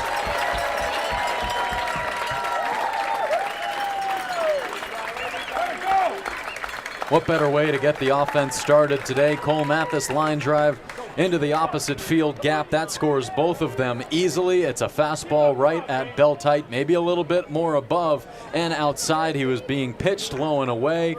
That was the strategy by Cunningham and Bender behind the plate. And he just says, I'll take one of those pitches to the opposite field if I have to. He does just that, really squares it up.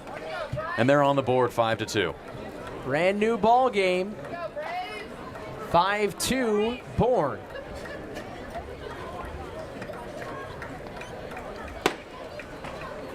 Cotuit has now driven in 98 runs with a man in scoring position. And then 99 with Johnson coming in. So the College of Charleston Cougar, Cole Mathis, drives in 2 College of Charleston Cougars. And if you are Chad Holbrook, head coach of College of Charleston, who played for manager Mike Roberts, you got to be absolutely smiling. Now Sean Keys, 0 for 2. Takes strike 2, and it's 1-2. What a pitch there from Cunningham. Slider aimed on the outer half. It just drops in right at knee height to Keys at middle in.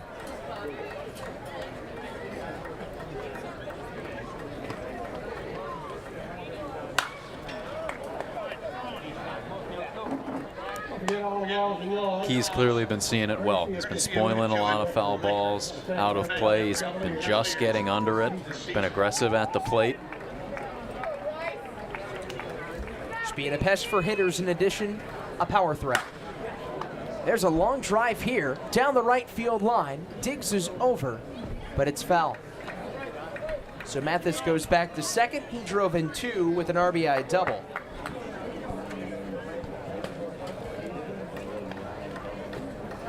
Keys with 4 homers, 3 doubles, and 17 RBI. He's done that in just 10 games. The 1-2. Popped up, back of the infield. Vastine looking into the sun.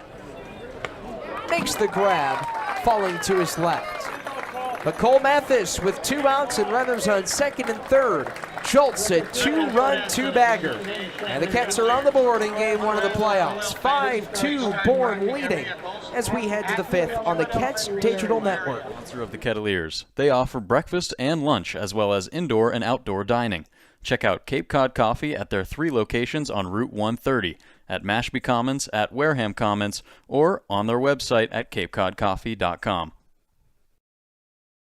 Gear up during the season by going to the Cotuit Kettleers store at Lowell Park, your place for all things Cats merch. Can't make it to the ballpark? You can order the latest apparel and accessories on kettleersstore.org. Missed last night's game?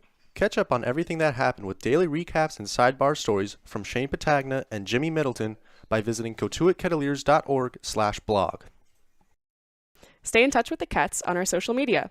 You can follow us on Facebook, Twitter, and Instagram by going to Cotuit Kettleers to keep up to date with scores, pictures, behind-the-scenes content, and more. Follow us today. Cotuit Kettleers baseball clinics offer instructional baseball clinics for boys and girls ages 6 through 17, geared to their individual needs and skills. All participants have the opportunity to learn fundamental skills as well as good citizenship, sportsmanship, and character from skilled, experienced coaches and top collegiate baseball players. Clinics begin Monday, June 27th and end Friday, July 29th. To sign up, go to info.com. It's time to ramble on as we move to the top of the 5th on the Kettleers Digital Network alongside Joe Pratt, Lily Butler, Abigail Lott. I'm Tyler Danbury. Well, Cotuit getting on the board. They took 3 straight hits and drove in 2 with 2 outs. Bryce Eblin rolls one to first. Mathis will do it himself for out number 1. Yeah, Mathis doing it himself there, and he's responsible for those 2 on the board for Cotuit here. That 2 RBI double with 2 gone in the bottom of the 4th inning. That drove home both runners on second and on third.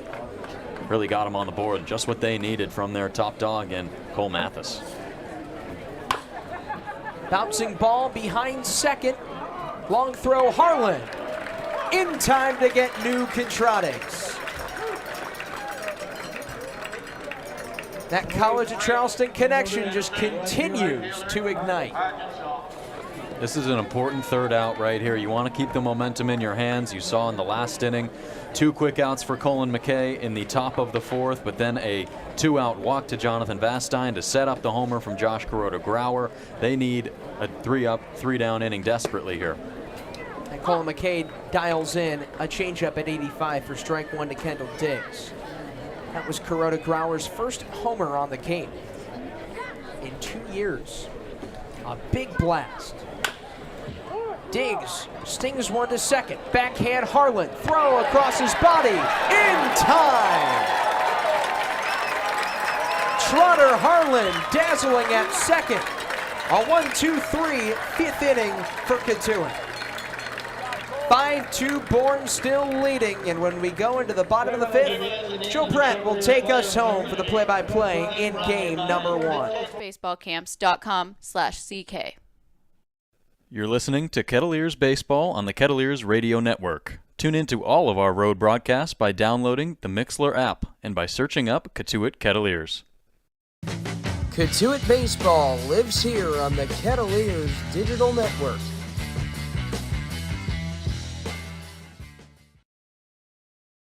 You're listening to Kettleers Baseball on the Kettleers Radio Network. Tune into all of our road broadcasts by downloading the Mixlr app and by searching up Cotuit Kettleers.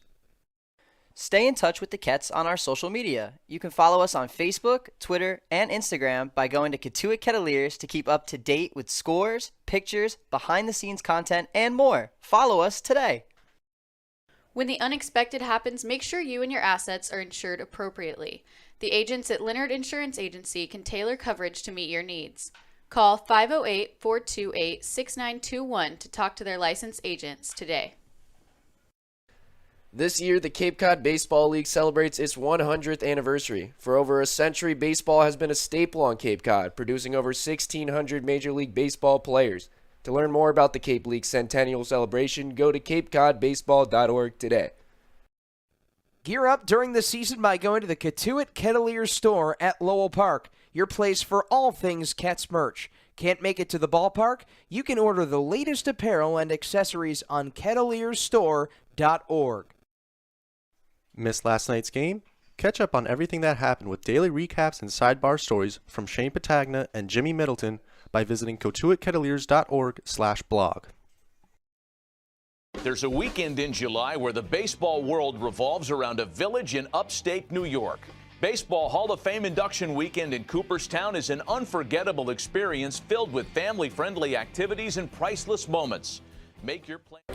Bottom of the fifth inning, 5-2 your score from Lowell Park. Joe Pratt, Tyler Danberg, Abigail Lott, and Lily Butler join you for game 1 of the postseason. Round number 1, number 4 seed Bourne taking on number 1 seed Cotuit, and Jeffrey Hurd, the number 3 man in this order, will lead things off in the bottom of the fifth.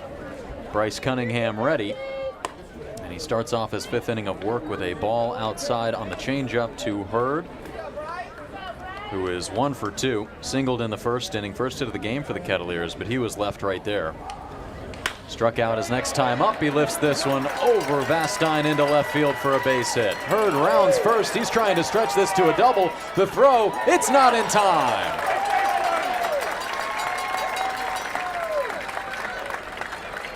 Well, how about the base running by Jeffrey Hurd? He takes a big turnaround first, now thinking he's going to go to second. Then Sam Peterson with a little bit of a bobble in left center, and so that's where Hurd decides to put on the afterburners and go into second. That's heads-up base running there by the future Oregon Duck. His first extra base hit of the year, and he's 2 for 3. That brings up Trevor Haskins. They'll draw the corners in.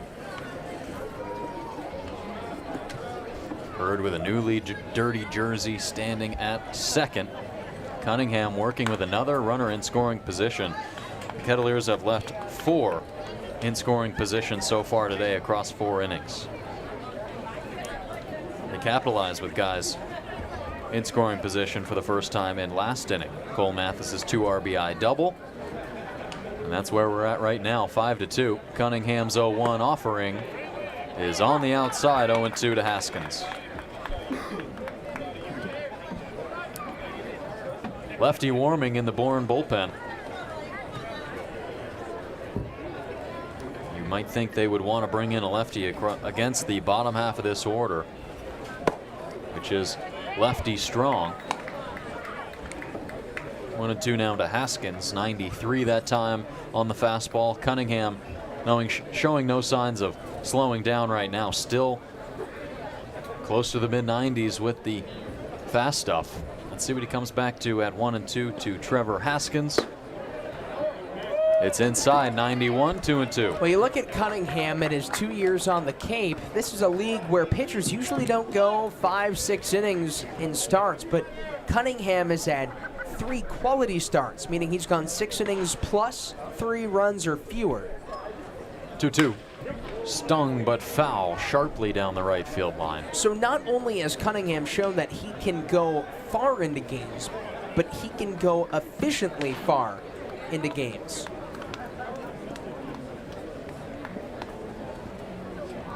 He pitched 22 2/3 innings across 5 starts going into this one. Lifted down the right field line, but foul again.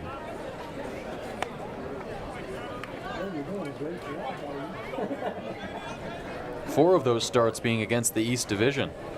His only start against the West this summer was against Wareham. He went 4 2/3. Gave up 3 earned, but none of those were earned. I should say 3 runs, none earned, as that one misses away, and the count is full to Haskins. So incredibly strong against the East, strong against the West in that one start, strong at home. And been pretty strong here today. Payoff pitch to Haskins. Fastball on the ground towards short. Vastine is up with it, and that's out number 1 as Hurd stays on second. How about this middle infield in Jonathan Vastine and Josh Kuroda-Grauer? It's been very strong. We've seen great middle infield work in this ball game between Haskins and Harlan for Cotuit, Vastine and Kuroda-Grauer for Bourne. And these are 2 guys that log a lot of experience, JKG and Jonathan Vastine. Vastine's been a model of consistency at short. Kuroda-Grauer's been a little in and out of the lineup. Bryce Evelyn has usually been playing at second. He's now at third today. And Kuroda-Grauer, he's just great with that glove. He doesn't commit a lot of errors, plays a sweet middle infield at Rutgers, doing the same for the Braves. That will be the day for Bryce Cunningham. He goes 4 1/3, giving up 7 hits, 2 runs, both earned. He walked a pair.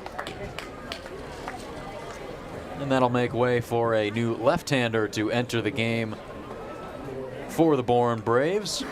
What a start from Bryce Cunningham, and that's just what they needed. That was a big-time start, Joe. He was leaving guys in scoring position stranded. He gave up that 2-run double to Cole Mathis, but did a fantastic job limiting those runs. Had some great movement on the breaking stuff as well, which you saw at many times working backwards to hitters. Just a great playoff outing. What a way to start the playoffs for Bryce Cunningham and the Bourne Braves. They lead it 5-2 with 1 gone here in the bottom of the 5th inning. Cats have a runner on second, though. That's Jeffrey Hurd in scoring position with 1 gone. James McCoy will be the batter against the new left-handed thrower for the Bourne Braves when we come back on the Cats Digital Network. Today for July 21st through the 24th for the induction of Fred McGriff and Scott Rowland as the class of 2023. Visit baseballhall.org today for the entire schedule. See you in Cooperstown, where the journey becomes legend. Hi, this is Ryan Glaney, the corner infielder for the Cotuit Kettleers, and you're listening to the Kettleers Digital Network. Stay in touch with the Cats on our social media. You can follow us on Facebook, Twitter, and Instagram by going to Cotuit Kettleers to keep up to date with scores, pictures, behind-the-scenes content, and more. Follow us today. Celebrate the history of our national pastime at the National Baseball Hall of Fame and Museum in Cooperstown. See priceless treasures that'll bring your baseball memories to life. Connect with events that have shaped and changed the game and our country. Our stories to tell, your memories to share. Plan your visit today at baseballhall.org. Cotuit Kettleers baseball clinics offer instructional baseball clinics for boys and girls ages 6 through 17, geared to their individual needs and skills. All participants have the opportunity to learn fundamental skills as well as good citizenship, sportsmanship, and character from skilled, experienced coaches and top collegiate baseball players. Clinics begin Monday, June 27th and end Friday, July 29th. James McCoy digs in. He'll be facing the new pitcher on for the Bourne Braves. And it's Tristan Levesque out of the University of Rhode Island. Not the first time He'll be facing the Kettleers, though. This is his second appearance. He's gone second, 2 appearances, I should say. This will be his third.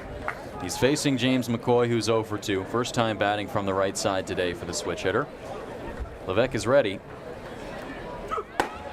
His first pitch, a fastball up and away, 89 to McCoy for ball 1. But Levesque doing a great job in his season debut this summer. That was against Cotuit last week on July 26th. 1-0 pitch to McCoy, flipped foul, 1-1 the count now. 90 on the fastball. The Kettleers had Levesque in a straitjacket. Bases loaded, nobody out, and what does Levesque do? He strikes out the next 3 batters he faces. It was just an electrifying inning in a big spot. It ended up just being a 1-run Kettleers win, so that made a big difference. 1-1 pitch. McCoy lunges towards that one. It's 81 on the slider from Levesque. Yeah, boy, what a situation to come into there. In your season debut, no less. But he's able to work out of it. They brought him in to work out of jams like this. He's got a man on second, 5-2 your score. And the fastball is fanned at and missed for strike 3. Climbs the ladder and gets McCoy, who's now 0 for 3. 5th K in Levesque's 3rd appearance, all 5 against Cotuit. All 5 with runners in scoring position. And that's just a great pitch. McCoy likes those high fastballs. He can square up on him, especially with that 6'5" frame, but Levesque pins it to a great point right around the shoulders of McCoy. Good spot. That brings up Brock Wills. Fastball laced up the middle, backhanded by JKG. His throw across his body is in time to get Wills. Josh Grauer, what a play to end the inning. He gets Brock Wills running up that first base line, a difficult play that took him towards second base. They strand another in scoring position, still down 5-2. We go to the top of the 6th inning with Bourne still leading. Go to info.collegebaseballcamps.com/CK. Cotuit Baseball lives here on the Kettleers Digital Network.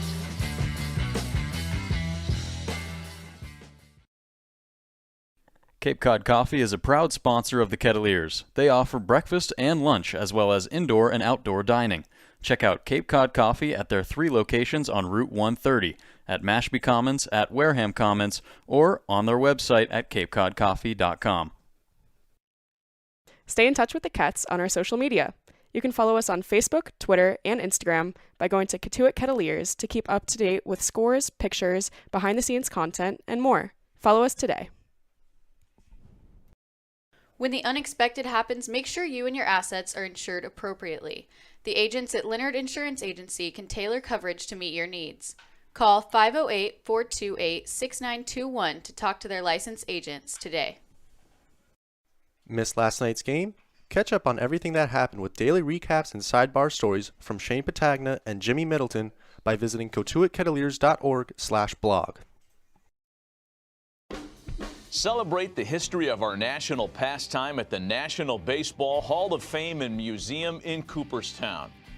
See priceless treasures that'll bring your baseball memories to life. Connect with events that have shaped and changed the game and our country. Our stories. First pitch Sam Peterson sees in the top of the 6th inning. It's a slider that falls in just inside. 1-0, Colin McKay back out there. He relieved Cameron Hill, who went 3 innings. And the 1-0 pitch, a high foul ball. Peterson is 1 for 2, drove in a run, the first one of the game for Bourne. An RBI single to bring home Bryce Eblin from second, who was hit by the pitch. Stole second, and then came around to score. 1-1 to Peterson. Fouled down the right field line again.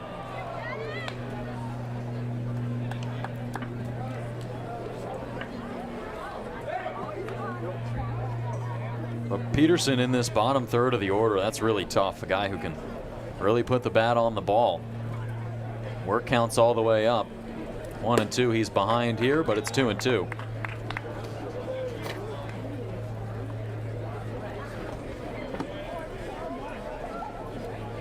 Just like that downward movement, too, on the pitch from McKay. Just a lot of natural sink. 2-2 elevates the fastball, 94 from McKay, but Peterson just barely gets a piece. Yeah, and then McKay, just like that, 86, a little bit of a sinker, and then he's going to give you 94 on the gun, just a straight frozen rope of a fastball. The 2-2 to him. Fastball cut on in, missed, strike 3. 94 again from McKay. This time, Peterson can't quite catch up if it's his second strikeout of the game. First for Colin, second I should say, for Colin McKay. And Cotuit now has 8 pitching strikeouts. And you look on a lot of these K-balls too, the sequencing and the calls by the catcher, Dylan Johnson, in addition to pitching coach Andrew Schreider, they've been really good. And Bourne, they've taken advantage of some pitches with 5 runs in this ball game, but those strikeout ABs for Cotuit pitching have been really well called.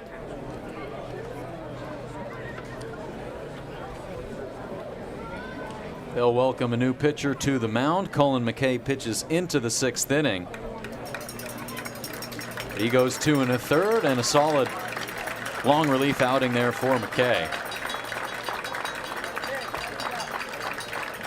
And really did a nice job recovering after that 2-run home run from Josh Grauer, retired each of the next 5 batters he faced. He did a good job of drawing some weak contact in the infield, weak ground balls. It was just that one pitch left up to JKG, and he punished it towards left field. Grauer, his first homer of the summer. They took a 5-0 lead on that one. But that'll make way for Teddy Brennan to make his first start of the postseason. So they go Cam Hill, Colin McKay, and now to the lefty in Teddy Brennan. He'll be facing Garrett Michelle on the other end of this break on the Cats Digital Network. Your memories to share. Plan your visit today at baseballhall.org. Gear up during the season by going to the Cotuit Kettleers store at Lowell Park, your place for all things Cats merch. Can't make it to the ballpark? You can order the latest apparel and accessories on kettleerstore.org. Cape Cod Coffee is a proud sponsor of the Kettleers. They offer breakfast and lunch as well as indoor and outdoor dining. Check out Cape Cod Coffee at their 3 locations on Route 130, at Mashpee Commons, at Wareham Commons, or on their website at capecodcoffee.com. Cotuit Baseball lives here on the Kettleers Digital Network.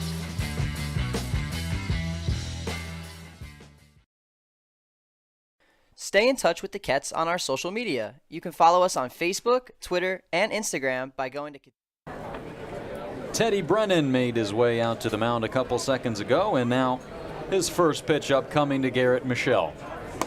Breaking ball and a big swing and miss there from Michelle, who's 1 for 2. An RBI single back in the 2nd inning. Strikeout as well. He's 1 for 2. The 0-1 pitch is inside, up and in. 79 from Brennan. Count 1-1. He's out of George Washington, left-handed thrower. The pitch, another breaking ball. This time it falls in at 77, 1-2. Made 4 appearances, 1 start this year for Cotuit. The 1-2 pitch is up and in. He's been breaking ball heavy early on here against Garrett Michelle. It's 2-2. His last time out being at Brewster a couple days ago, the final day of July. He went 2 strong frames. That was in his only start. 2-2 pitch swatted through the right side for a base hit. So Garrett Michelle has his second base knock of the afternoon. Yeah, he just sits on that breaking ball right around thigh high from Brennan. And that breaking pitch from Brennan, that's his main primary offering. And if he can really get it low in the zone and get swings and misses, it is one of the tougher pitches you can hit, especially for a lefty. But if he gives it to you a little bit up, that's where some teams can take advantage. But Brewster, in his first start for Brennan, he couldn't really get a piece of it. Fouled away by Harrelson.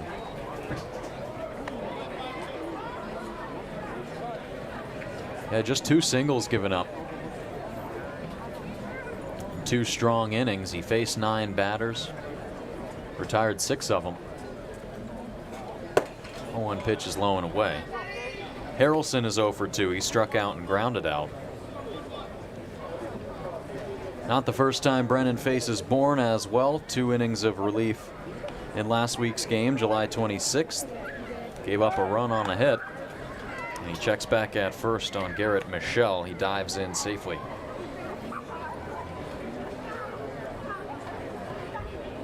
But Brennan doing a good job with that breaking ball, as you mentioned. In Brewster, locating it well low in the zone. He misses low and away here to Harrelson. It's now 2-1.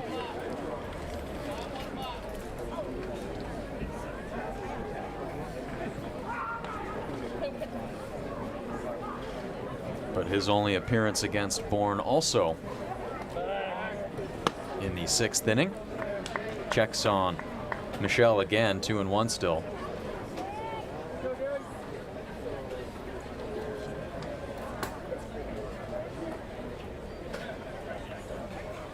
Next pitch lays straight back up the middle, past Trotter Harlan into center field. Michelle will put the brakes on at second. Another base hit for Gage Harrelson against the Kettleers. But first today, though, in the bottom half of this order, doing a good job with 1 gone. That brings up Jonathan Vastine.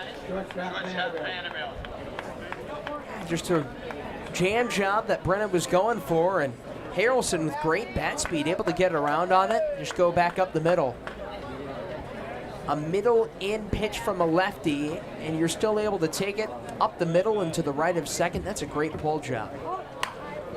Vastine showing bunt. It's popped up. Brennan makes his way over, and he has out number 2. Teddy Brennan is a really good athlete.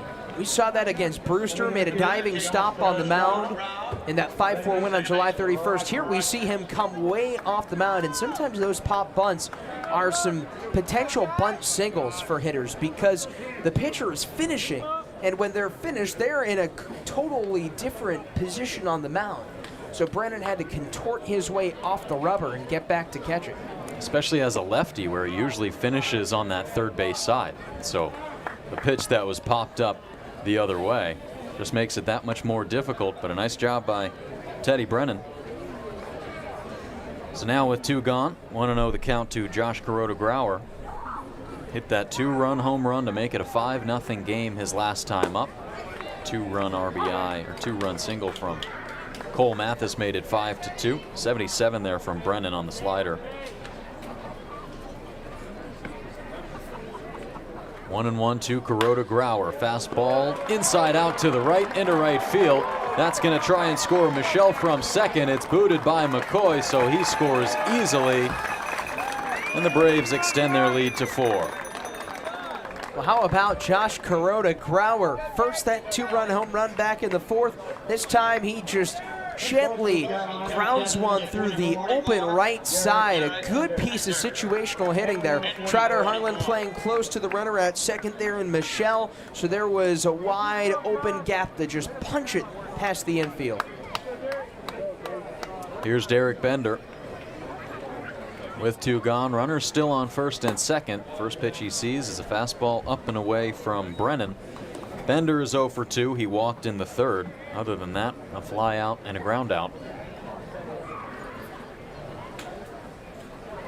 1-0 pitch to him.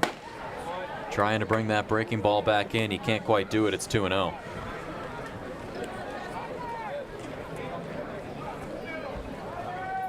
Lefty on right here. Good matchup for Bender. He's done a good job behind the plate today. Dylan Johnson lines up outside. The pitch goes low and in. He taps it foul.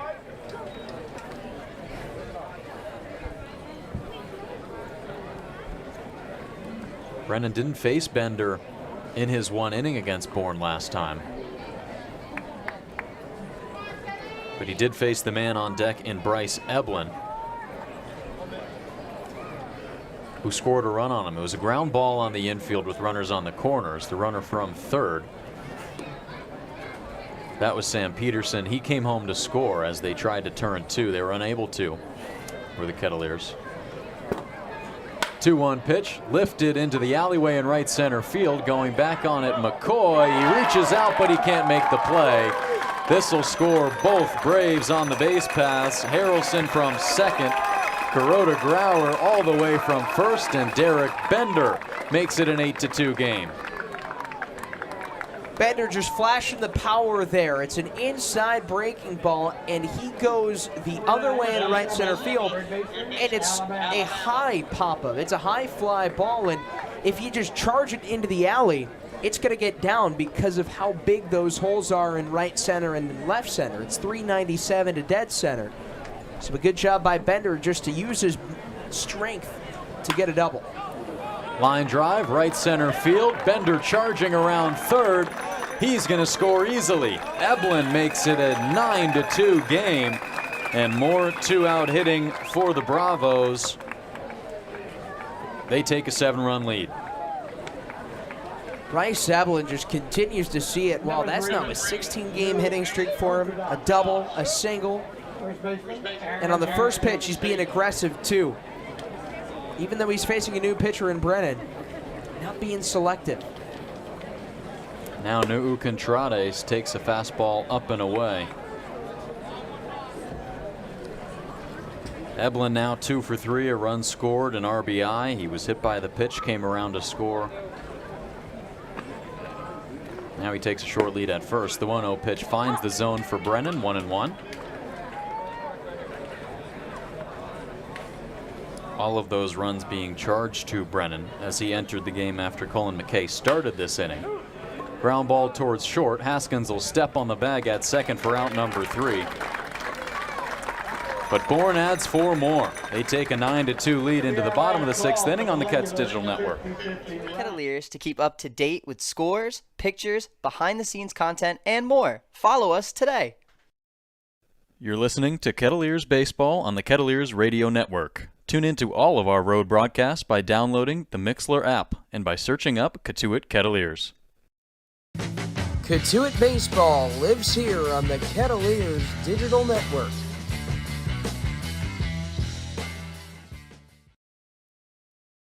Cape Cod Coffee is a proud sponsor of the Kettleers. They offer breakfast and lunch as well as indoor and outdoor dining. Check out Cape Cod Coffee at their 3 locations on Route 130, at Mashpee Commons, at Wareham Commons, or on their website at capecodcoffee.com. This year, the Cape Cod Baseball League celebrates its 100th anniversary. For over a century, baseball has been a staple on Cape Cod, producing over 1,600 Major League Baseball players. To learn more about the Cape League Centennial Celebration, go to capecodbaseball.org today. When the unexpected happens, make sure you and your assets are insured appropriately. The agents at Leonard Insurance Agency can tailor coverage to meet your needs. Call 508-428-6921 to talk to their licensed agents today. Stay in touch with the Kets on our social media. You can follow us on Facebook, Twitter, and Instagram by going to Cotuit Kettleers to keep up to date with scores, pictures, behind-the-scenes content, and more. Follow us today. Hi, this is Ryan Glaney, the corner infielder for the Cotuit Kettleers, and you're listening to the Kettleers Digital Network. There's a weekend in July where the baseball world revolves around a village in upstate New York. Baseball Hall of Fame induction weekend in Cooperstown is an unforgettable experience filled with family-friendly activities and priceless moments. Make your plans today for July 21st through the 25. Scott Seeker, the DH from Mount St. Mary, number 25. Scott Seeker digs in, facing Tristan Levesque, who's in his first full inning of work. Relieved Cunningham after he got the first out of that 5th inning. Seeker checks his swing but takes strike 1, 91 on the fastball from Levesque.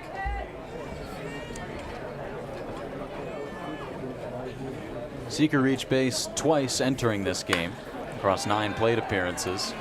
Lifts this one into center field, and Harrelson brings down out number 1. So a tough start for Seeker, who's been putting the bat to the ball, just had a hard time of trying to land it in green grass. Yeah, the last time Seeker was at the plate before that, AB, Bryce Cunningham caught an unbelievable reflexed comebacker right to the mound. Yeah, that would have been his first base hit of the summer, one that's right back up the middle. Cunningham able to keep the glove right where it's at. Perfectly placed. 1-1 now to Harlan, who's 1 for 2.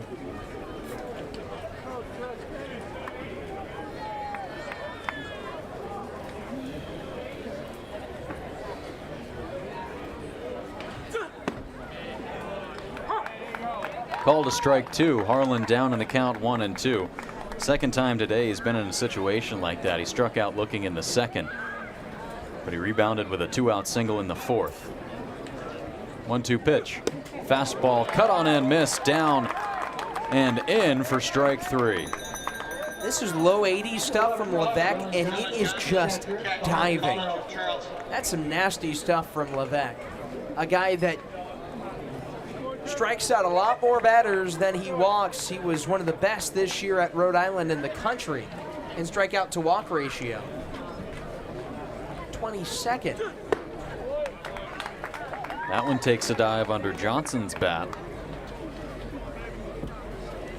He doubled his last time up in the 4th. So he's going back to that changeup a lot. There's the fastball. It's up and away.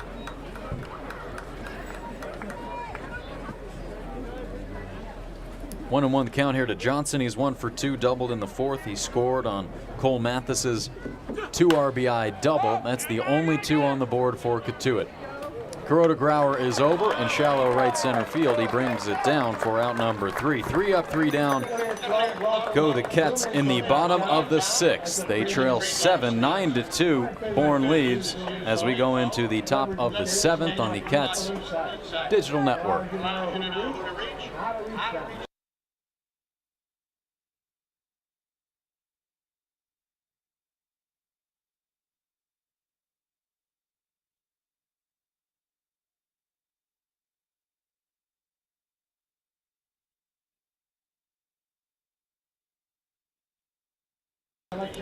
And now before the top of the 7th inning, we'll send things downstairs to our sideline reporter, Lily Butler, with more. Thanks, guys. You may have noticed the purple arm sleeves worn by many of the Bourne Braves, but you probably haven't noticed the purple shoelaces and wristbands worn by many of Bourne's interns and coaches. This is all in awareness for suicide prevention, a movement that started with Bourne's catcher Derek Bender. Bender lost a friend to suicide in high school and has been wearing a purple accent all season long. Just recently was reached out by a company to partner in honor of suicide prevention awareness and make it a team-wide thing rather than just for Derek Bender himself. Bourne now honors suicide prevention by wearing these purple accents every game for the remainder of the season. Back to you guys. Thanks, Lily. Some great information, and you may have noticed that on the side of Bourne, a lot of them have that purple arm sleeve, but now more background on it there, and what a great story behind Derek Bender, who, needless to say, is a great personality in the dugout for Bourne and has been across the entire Cape League. Yeah, great personality, great person, and one of the many great ambassadors of this game and of this league, and we see a lot of those guys from both sides here in this ball game. A lot of marketable faces and talents, but just going beyond that, even better human beings. And of course, we talked to manager Mike Roberts, and one of the first things he mentions, players he looks for, humility. That's what a lot of managers look for around summer ball, and they get guys that play hard, guys that can also feel hard as well, that just fantastic human beings. Ben Koval will be the new reliever for the Kets. Takes a deep breath, and he's ready. Kendall Diggs takes a turning slider at 76 on the outer half for strike 1. Diggs is 0 for 2. He walked in the 3rd, struck out, and grounded out. The 0-1 pitch to him. Laced towards left field. Hurd in perfect position to field that one there, and he brings it down. 23, Cam Peterson, left fielder, Iowa. Koval's making his 7th appearance of the summer. He made 6 in the regular season, most recently at Falmouth the other night in the season finale, game 44. He gave up 1 earned run on 2 hits, struck out 2 though. His first pitch to Peterson, low and in. But he's faced Bourne once as well. That was in the 8-7 win for Cotuit on July 26th when 2 strong frames gave up a run and 1 hit. Line drive towards Haskins. It's in and out of the palm of his glove. And Peterson will advance to first safely. A nice stab by Haskins, but a tough one to bring up. You could hear by the way it sounded when it hit Haskins' glove, it hits the palm of the glove, as you pointed out. And it's just one of those where the ball, it can't really come into the grasp of the glove because it's right at that bottom of the mitt, so it squeaks out regardless of how you can catch it. Good contact, hard contact by Peterson. Koval looks at first. Peterson is back in there standing up. This is a Bourne team that loves to steal bags. They have 1 today. It belongs to Bryce Eblin. Off the end of the bat, tapper by Garrett Michelle.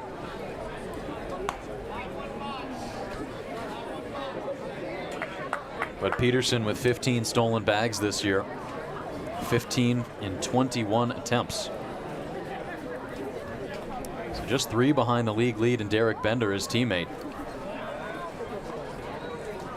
Back to first, still 0-1 to Michelle.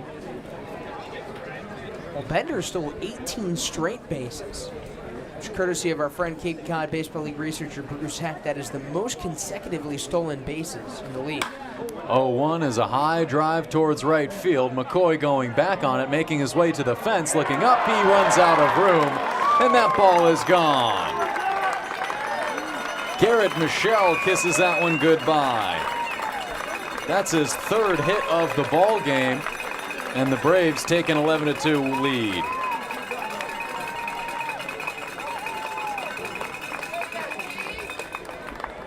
Michelle, his 2nd homer at Lowell Park this summer. That was just a blast. Towering shot off Koval. And Michelle, you talk about another guy that's been seeing it well at the right time. 7 for his last 16. High pop up out of play.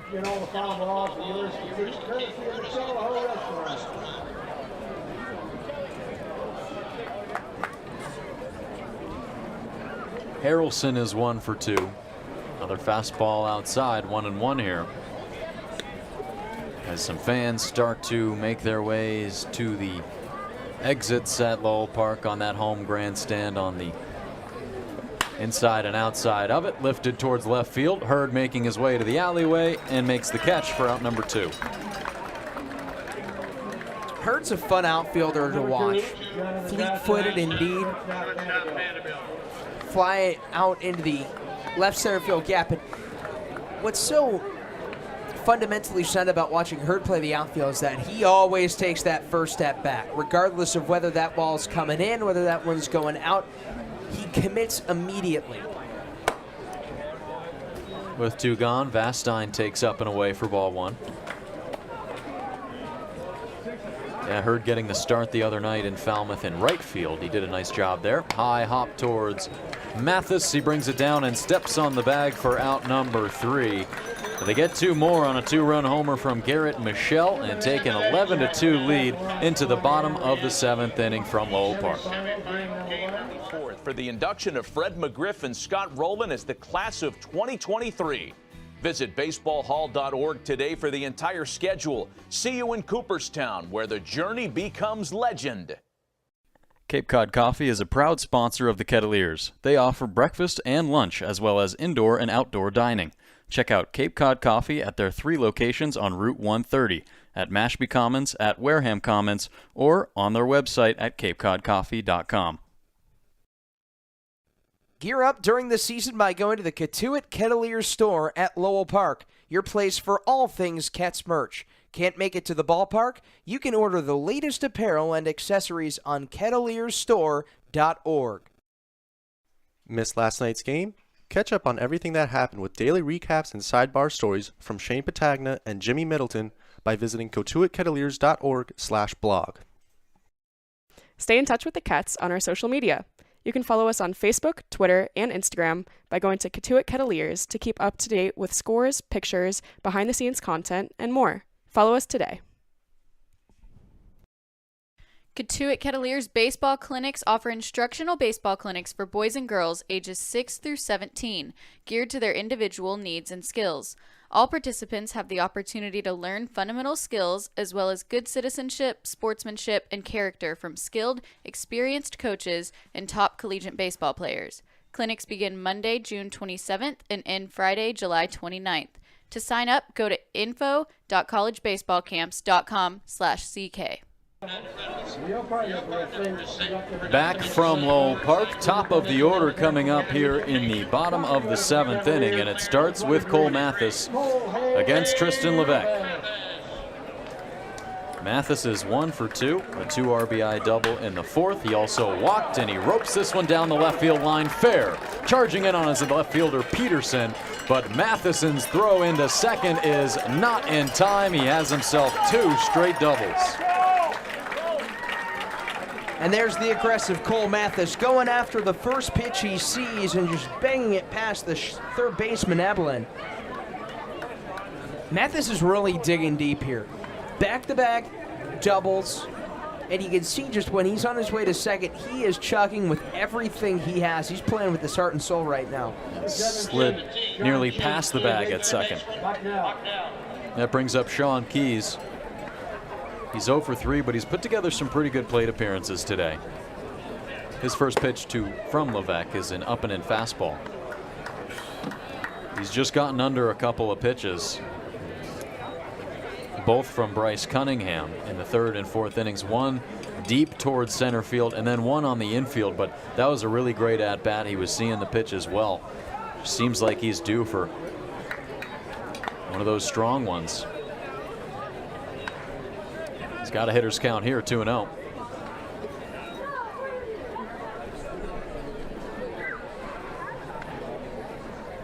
Ten-game on-base streak. Lefty on lefty. The 2-0 pitch finds the zone.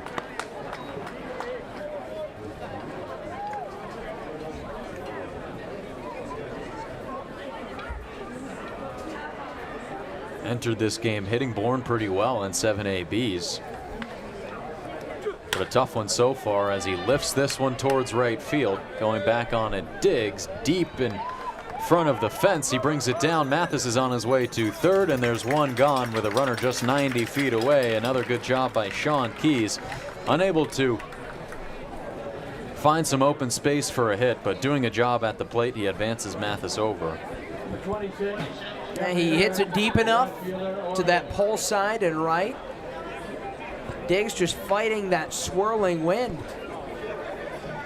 But now you got Mathis moving out to third. This is where Cotuit needs to cash in. 4 runners left in scoring position, the chance to try and drive home another. Jeff Hurd fans and misses, 79 from Levesque. Counts 0-1. Yeah, most recently in the 5th inning, they left a man on second. That was Jeff Hurd. He led off that inning with a double.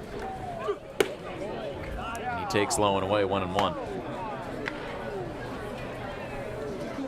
They've left at least one man on base in all but one inning. That was the 6th. They went 3 up, 3 down. So done a good job to put guys on base. Just that situational hitting. Here's a fly ball towards right center field. Harrelson going back. He reaches up and brings it down. But Mathis coming home to score from third will make it an 11-3 game. Hurd does enough, gets it into right center field.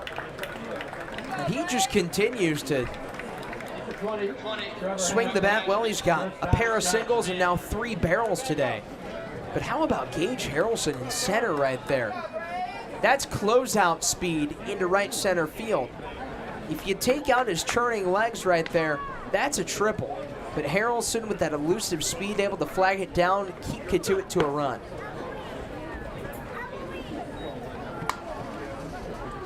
Haskins is 1 for 3. Singled in the 3rd. That's where he was left. Good job not leaving the leadoff man Mathis on base. Bounding ball, left side, under the glove of Evelyn into left field. And Haskins reaches base with 2 gone. Looks like Evelyn slightly slips a little bit. Tried that forehand scoop. And like you said, just scoops underneath this glove. A little bit of a seeing eye single there for Haskins.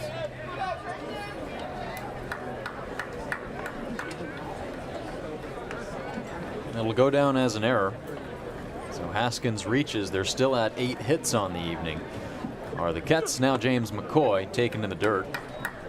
Nice job by Derek Bender. He's done a good job being a backstop behind home plate today, but his pitcher's done a great job of hitting their spots.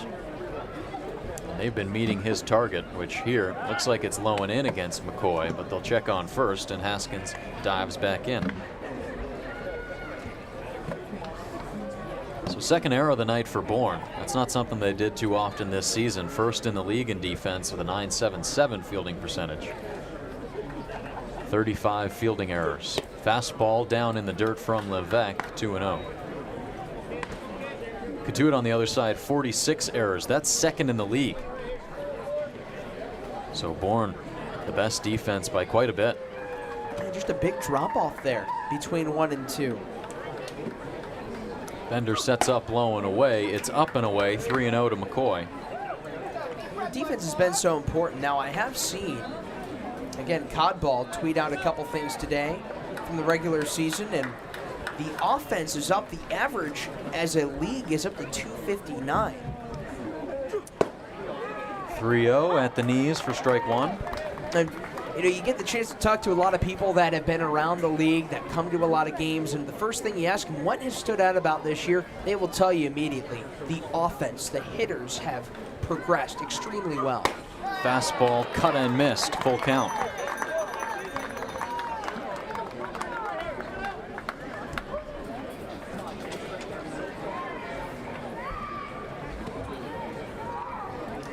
These are 2 explosive offenses right here. Needless to say, as Bourne's put up 11 through 7.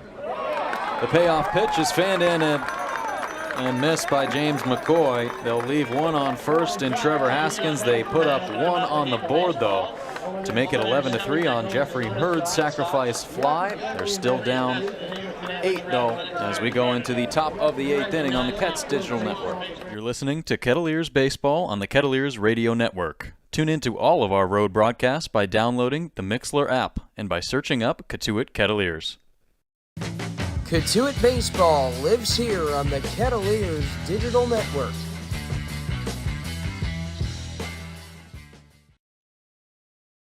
You're listening to Kettleers Baseball on the Kettleers Radio Network. Tune in to all of our road broadcasts by downloading the Mixlr app and by searching up Cotuit Kettleers.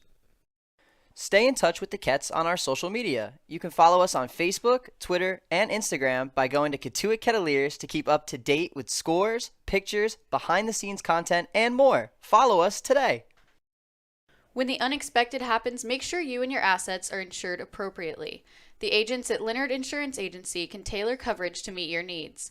Call 508-428-6921 to talk to their licensed agents today. This year, the Cape Cod Baseball League celebrates its 100th anniversary. For over a century, baseball has been a staple on Cape Cod, producing over 1,600 Major League Baseball players. To learn more about the Cape League Centennial Celebration, go to capecodbaseball.org today. Gear up during the season by going to the Cotuit Kettleers store at Lowell Park. Top of the 8th inning. Joe Pratt, Tyler Danberg, Abigail Lott on the cameras. Lily Butler on the sidelines. Bourne leading 11-3 here in the top of the 8th, and Ben Coble is back out there. Josh Kuroda-Grauer takes up and in. You know it's a big game when the center field camera makes its debut, so glad everybody watching is enjoying it. His 1-0 pitch to Jack Scanlon, low and away for strike 1, meeting the target of Jack Scanlon, doing the catching now. So he relieves Dylan Johnson. Rest of the fielding alignment is more of the same. The 1-1 pitch is down low. Kuroda-Grauer shakes that off. It's 2-1. He's put together a pretty good day, especially after those first 3 innings. Here's a twisting line drive towards the right center field gap. That one falls in, bangs off the right center field fence, and gets away from Wills. He is trekking towards third, and he will be in there with a headfirst dive safely, and a leadoff triple for Josh Kuroda-Grauer, who now, after those first 2 strikeouts to start off the game for him, has hit a 2-run home run, an RBI single, and now a leadoff triple. Cameron Hill had his number, but you talk about an adjustment there, Joe. Homer, single, triple, now a double shy of the cycle, and it took a little bit of a funky hop. Now there are about maybe 20 to 25 railing posts that hold up the chain link fence, and it happened to hit on a carom, one of those silver posts. Bender takes strike 1. That's one where he could possibly just stop at second, or they may have a play at third if it doesn't take that funny hop and kick to the left from our vantage point. Just Wills having to deal with that banging off the fence, of course. Never had the start in center field, so bit of a different look for him today.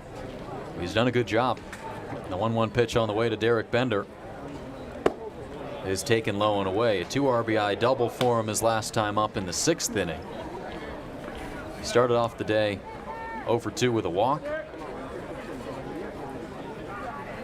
And now a man just 90 feet away looking to drive in his 3rd run of the game. They already lead it 11-3. The 2-1 pitch from Koval is cut in and missed.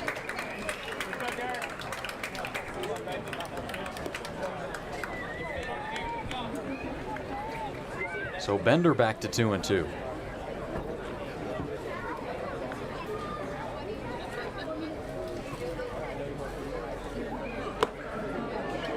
Swing and a miss at a pitch low and away. Tipped into the glove of Scanlon, who hangs on, and that's out number 1 for Ben Koval. They keep Kuroda-Grauer on 3rd, and that brings up Bryce Eblin. That's a big time K from Ben Koval there. Goes to that off speed. He's got a good 3-pitch mix, and when he's on, he really can be on. Eblin sends a high chop towards second. Haskins has to wait on it. The run will come in to score, and that one bounces off the wrist of Cole Mathis, and he's safe. Eblin reaches to first off of a throw that was bounced in there by Trevor Haskins. Mathis loses the glove as it bounces towards him, but he gives the thumbs up towards the dugout. Looks like he's okay, and it's a 12-3 lead for Bourne. They're going to say an error on Haskins there on the throw. But again, Haskins can play it one of 2 ways. You can either charge in on it, scoop it, run the risk of it getting past you, or play it on a quick hop, focus on the transfer, and then have to throw with all your might to get it over to first as quickly as you can. And that's exactly the route that he chose. That's probably the smart move, just the throw was bounced in a little bit. 1-1 the count to Nuu Contrades. He's 0 for 3, walked in the 2nd, came around to score a run, but has grounded out a couple times. That's something that Cotuit pitching did well in the middle of this game, mostly driven by Colin McKay. Did a really nice job of getting ground balls. Only one time did a batter hit one in the air off of Colin McKay, and that was Josh Kuroda-Grauer's home run. Other than that, just ground outs, a walk and a strikeout. This one hits Nuu Contrades on the back leg. He's shaken up, and he'll be going to first. They'll have him on first and second with 1 gone. A 2-seamer right at that front kneecap. That's a tough pitch to eat for Contrades.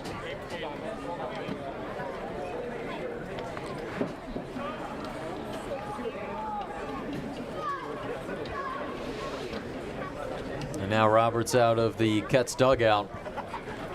We'll see if he relieves Ben Koval of his duties. He's already thrown an inning.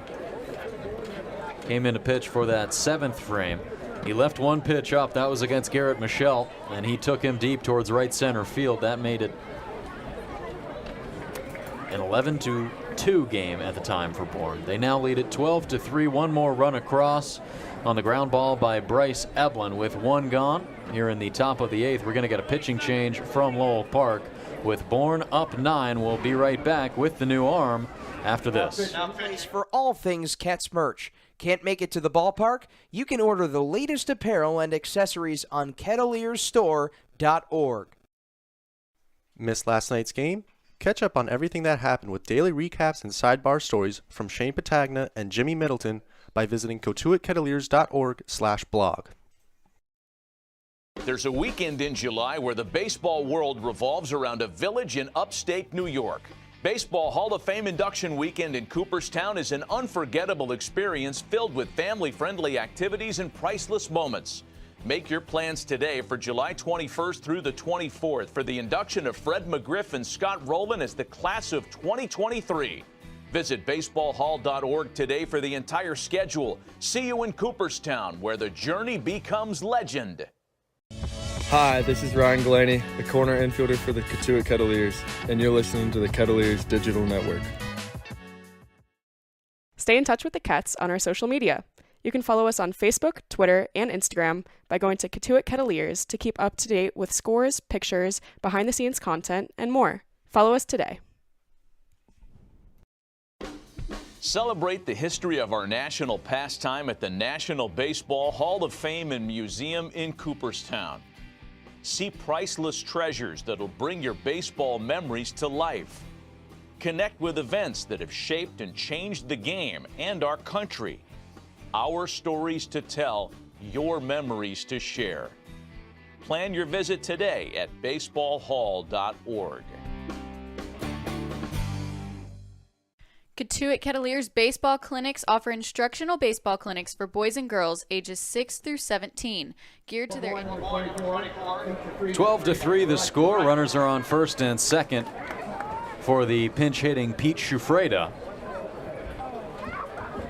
And Aiden Hunter is the new arm on the mound for the Kettleers. His first pitch, Shufreda takes low and in. It bounces back, but it looks like it may have caught Shufreda on his foot. And it looks like that's what the home plate umpire Ryan Demare is signaling, and they'll have the bases loaded with Sam Peterson coming up to the plate. Well, that's an efficient start of the day for Shufreda. One hit by pitch. We'll see what Aiden Hunter can do. A lot of speed on the base paths right now. Peterson sharply towards short. It eats up Haskins, goes into center field. One run already across. Contrades from second. He scores. Shufreda glides into third. They make it a 14-3 game off of a tough ground ball up the middle. Looks like it takes one extra hop. Haskins was trying to play it on a scoop. Looked like he had the right glove placement, but then it hits that bounce at the right amount of time for Bourne, and it just hits that heel of Haskins' mitt. Now 4 straight have reached against the Cats. And now another pinch hitter in Evan Sullivan will grab a bat and swing it off the mound towards Harlan. He underhand flips to second for 1, over to first in time for 2. So they leave one just 90 feet away, but Bourne adds on a couple more in insurance. They lead it 14-3. We go to the bottom of the 8th on the Cats Digital Network. Individual needs and skills. All participants have the opportunity to learn fundamental skills as well as good citizenship, sportsmanship, and character from skilled, experienced coaches and top collegiate baseball players. Clinics begin Monday, June 27th and end Friday, July 29th. To sign up, go to info.collegebaseballcamps.com/CK. Cotuit Baseball lives here on the Kettleers Digital Network.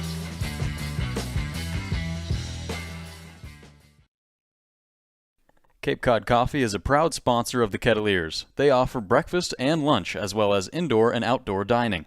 Check out Cape Cod Coffee at their 3 locations on Route 130, at Mashpee Commons, at Wareham Commons, or on their website at capecodcoffee.com. Stay in touch with the Kets on our social media.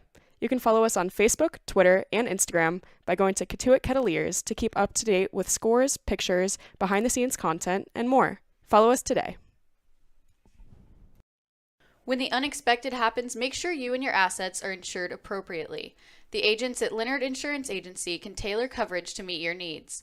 Call 508-428-6921 to talk to their licensed agents today. Missed last night's game? Catch up on everything that happened with daily recaps and sidebar stories from Shane Patagna and Jimmy Middleton by visiting cotuitkettleers.org/blog. Back from Lowell Park, 14-3, the Bravos lead it. And it'll be Brock Wills to lead things off here in the bottom of the 8th inning. Boy, it's just been a tough game from start to finish. You take a look back at the season series between these two squads. The team that scored first won 4 of the 6 games. They went 4-2. And here tonight, Bourne scored first. They didn't really look back. They had that 5-0 lead. Kets made it 5-2. And that was the closest it's been since they've put up plenty unanswered. They lead it 14-3. Brock Wills takes strike one from Tristan Levesque, who's been great in relief for Bourne after Cunningham had a great start. And his next pitch misses low and away. 1-1 to Wills, who is 1 for 3. Kets are really struggling against Bourne at Lowell Park. They're dominant at Doran Park, where they'll go tomorrow. But over the last 8 meetings now, Bourne has outscored at Lowell Park Cotuit 79-21. They've only lost 1 game during that span. They've won 6, trying to win number 7. Levesque's 2-1 is fanned at and missed by Wills, 2-2. But again, though, Joe, this is a best-of-3 series. So going to Doran Park tomorrow could pose an advantage. He reaches out, grounds this one to second. Kuroda Grauer is there, and that's out number 1. 38 runs scored for Bourne in those 6 games of the season series. Out of those 38, 31 of them scored here at Lowell Park. Yeah, Cotuit has had 2 of their league-high 4 shutouts at Doran Park. Big swing and miss from Scott Seeker. It's 0-1. Yeah, they took a no-hitter into the 7th inning against Bourne. That was on June 20th. Big swing and miss again from Seeker. It's 0-2 against Levesque. That was a game Cotuit won 3-0 at Bourne. A no-hitter into the 7th, taken off of the right thigh by Scott Seeker. He's on his way to first with his 2nd hit by pitch of the summer.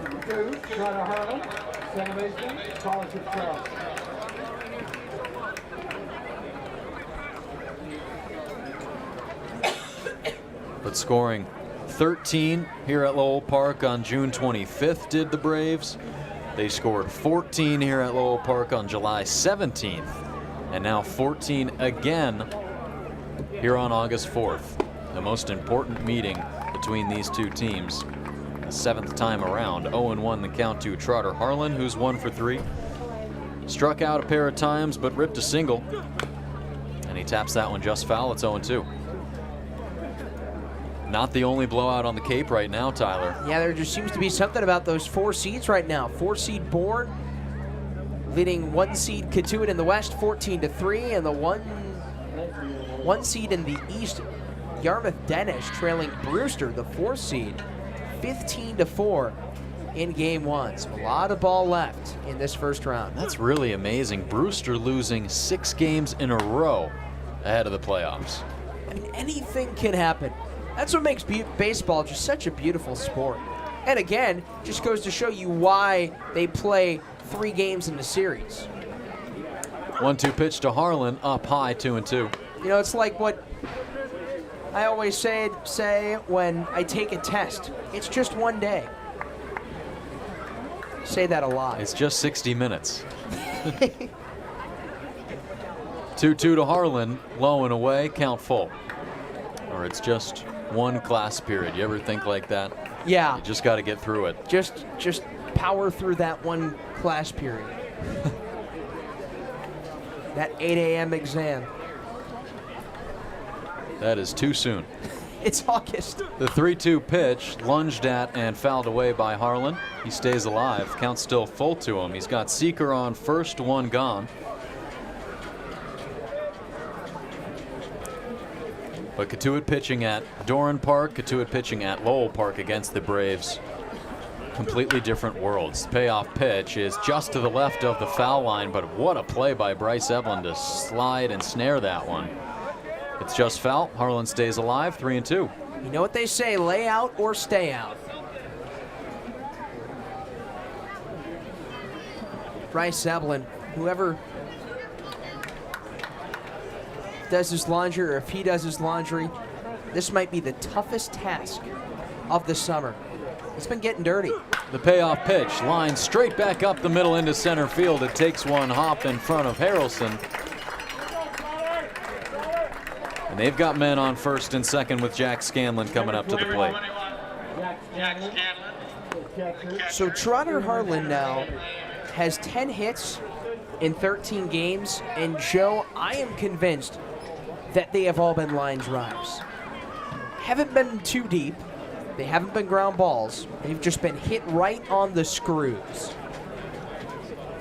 And that one right back up the middle.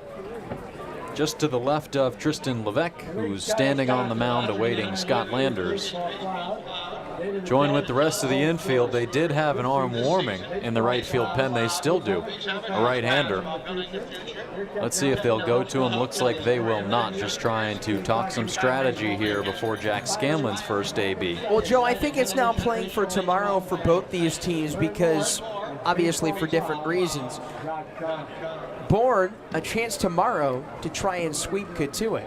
They're trying to keep as many bullpen options fresh because if Cotuit, their offense comes out ready to explode tomorrow, Bourne will happen to have a lot of their guys ready, willing, and able. Cotuit, they're also kind of in the same spot. They're low on arms already, throwing 5.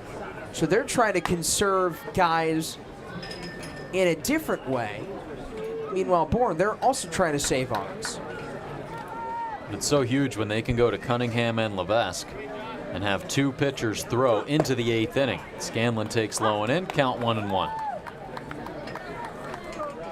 So Scanlon replaces Dylan Johnson. He went 1 for 3.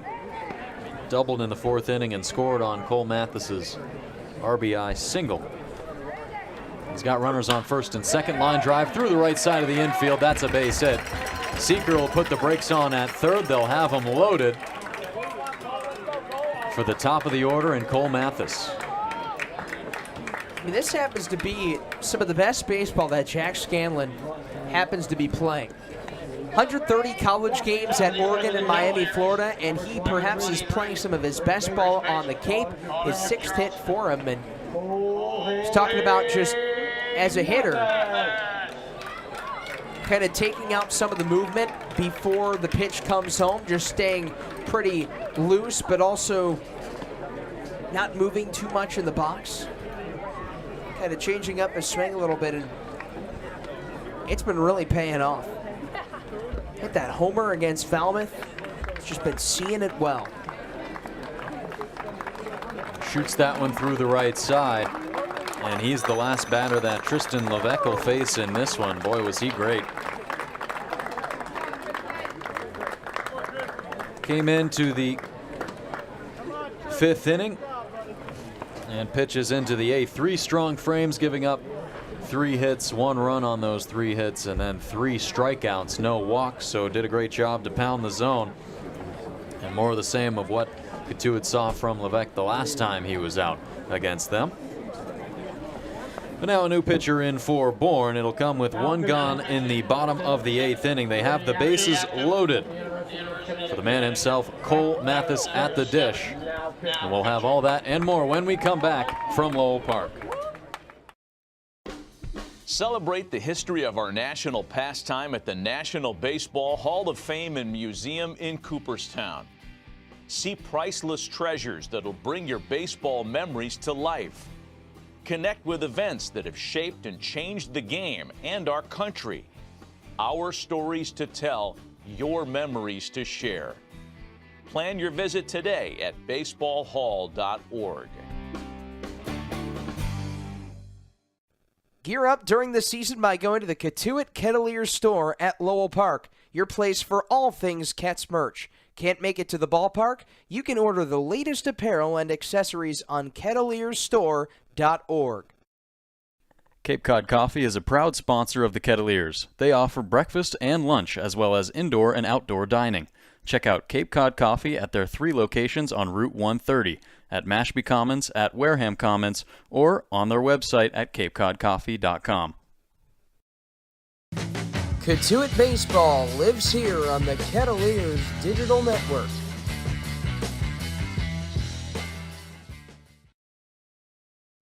Stay in touch with the Kets on our social media. You can follow us on Facebook, Twitter, and Instagram by going to Cotuit Kettleers to keep up to date with scores, pictures, behind-the-scenes content, and more. Follow us today. You're listening to Kettleers Baseball on the Kettleers Radio Network. Tune into all of our road broadcasts by downloading the Mixlr app and by searching up Cotuit Kettleers. 14-3 your score, and Cole Mathis stepping up to the dish with the bases loaded and a new pitcher on. It's Brady Afton out of Yukon.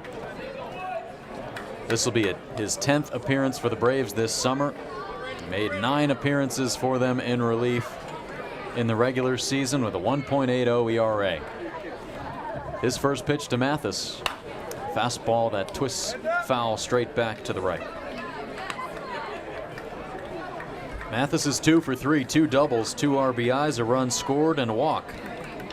Been seeing it well his last 2 trips to the plate in the 4th and in the 7th. Now a big spot here in the 8th. 1-0 pitch. Fastball cut on and miss. 91 from Afton. 1-1. 0-2, I should say. You can tell Mathis wanted Grand Slam number 3 of the year there. Bell-tie fastball. And a good swing and miss ushered in by Afton. 3 for 6 with the bases juiced this year. Pokes this one straight back up the middle. Josh Grauer down to a knee, but he can't quite get up. He just has to eat it, and 1 run comes in to score. They make it a 14-4 game off of Cole Mathis's 3rd driven in of the contest, and they keep him loaded for Sean Keys. That was just a little nubber off the end of the bat, and when the ball gets hit off that top of the lumber, sometimes the ball can spin in different ways, and that time Grauer were able to get glove on it.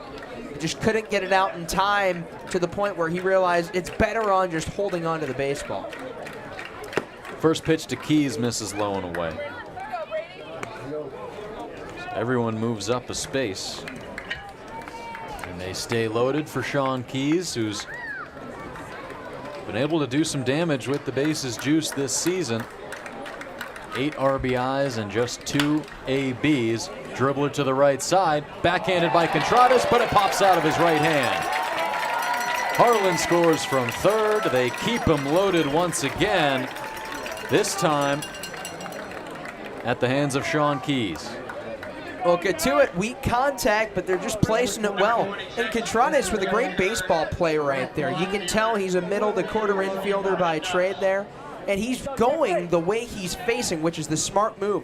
Instead of turning back to first, then you see Keys beat out that throw, and you're all confused for a second because then you can't make up your mind. So Contreras makes the right call, but as he goes out to make that transfer, the ball jars free. It'll be an error on Contreras. That brings up Jeffrey Hurd, trying to just keep things going here. 14-5. The Braves still lead it. Brady Afton out there. He relieved Tristan Levesque, and he comes set. Hurd looks at 1 low and away. Afton got a good slider. Or excuse me, a good slider, but then a good sinker there, as you saw to Hurd. He just dives and goes away from a lefty. Hurd is 2 for 3. 1-2, a big cut.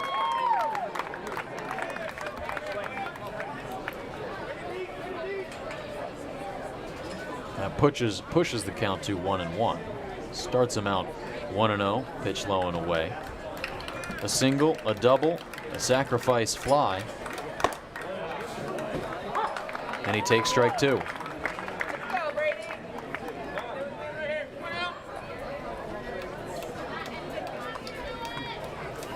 Bird with 36 driven in 35 games this year in the Cal Ripken League. And the 1-2 pitch shot down the left field line, and it creeps way out of play into the trees over top of that home grandstand that still houses some fans. Not as packed as it was earlier in the game, but some fans staying true down the left field and right field lines and in the outfield corners. 1-2 pitch to Jeffrey Hurd.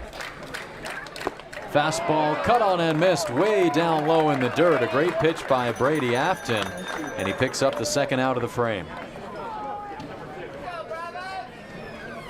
That just takes a lot of concentration there for Afton. He gave up 2 weakly hit baseballs, one for an RBI infield single, the other for an infield error. But then to come back with a strikeout just shows some of that resilience. Now Trevor Haskins with the bases still loaded. Afton deals, pitches inside. He swings right over it, 83. Some arm side run on that pitch to Haskins, who is 1 for 4.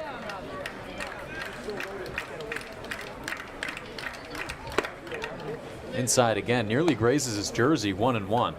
Bender lines up way low and away ahead of that pitch from Afton. As he gives the signs again. This time he'll creep a little bit inside. The 1-1 pitch to Haskins. He flips it foul, fighting it off his hands.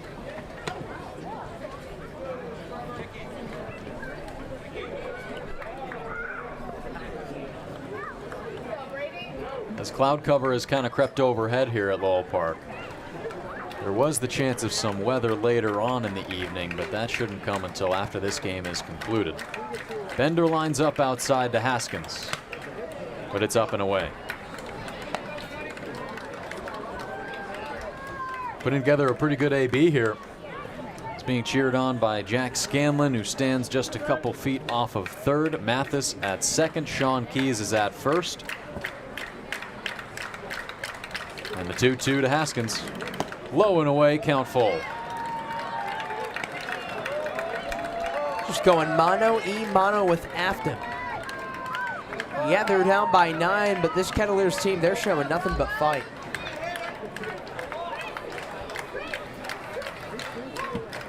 Payoff pitch to Haskins. Runners go. Shot on the ground towards Kuroda Grauer, who has it and has out number 3. They leave him loaded in the bottom of the 8th. They get a pair though, 14-5. Cotuit makes it a 9-run deficit once again, but we go to the 9th on the Kettleers Digital Network with Bourne leading 14-5.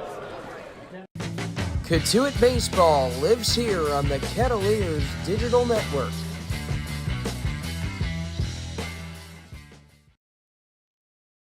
Cape Cod Coffee is a proud sponsor of the Kettleers. They offer breakfast and lunch, as well as indoor and outdoor dining.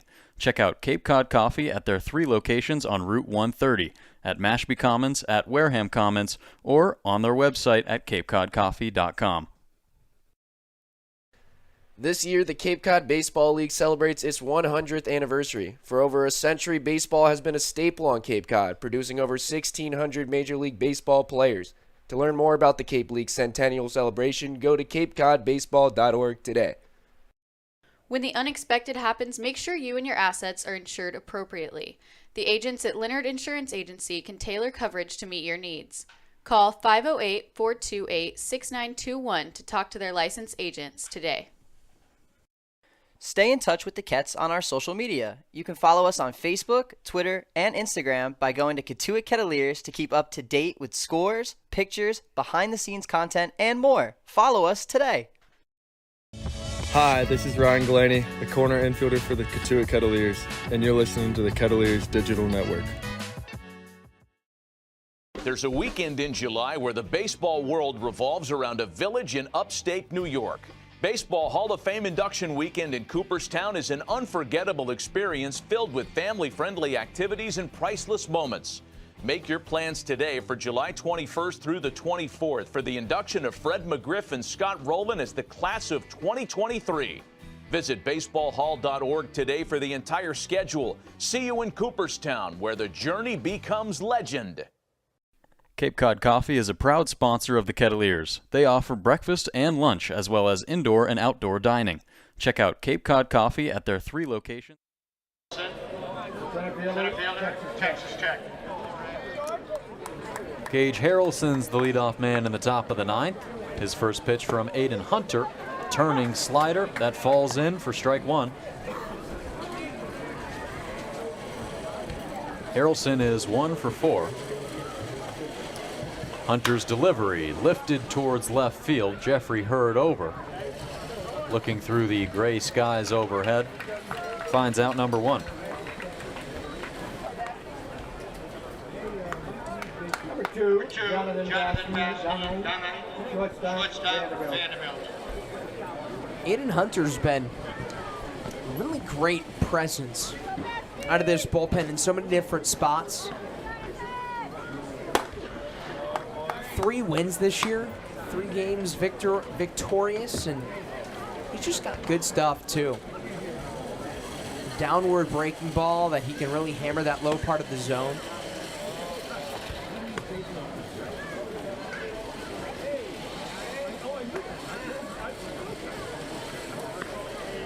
Two-0 pitch here to Vastine.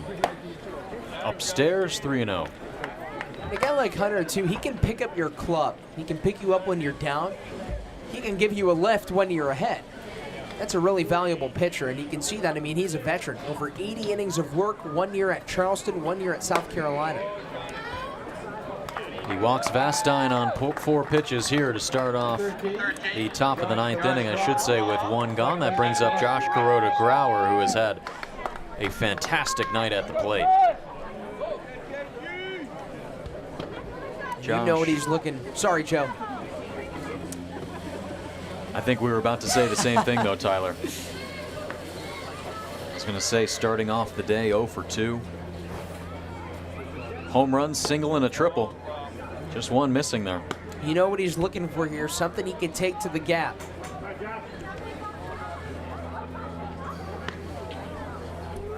The man on first is Jonathan Vastine, the 1-0 pitch in the dirt. He's got a hitter's count. That's exactly what he had back in the 4th inning, that 2-run homer. And you go back to that 2-run home run. They got 2 quick outs in the top of the 4th inning in what was a 3-0 game at the time. 2-0 pitch from Hunter. He takes a fastball for strike 1. But they get those 2 outs to start off the 4th. The walk worked by Jonathan Vastine, just as he did in this inning. That sets up Josh Kuroda-Grauer's first homer of the summer with 2 gone. That one finds the zone 2-2. So that could be kind of seen as one of the turning points in this game, I think. Of course, Cotuit putting up a couple of runs in response to that to make it a 5-2 game. But you think about if they're able to get that 3rd out of the frame, as Kuroda-Grauer goes down swinging for the 3rd time today. He goes to 3 for 6.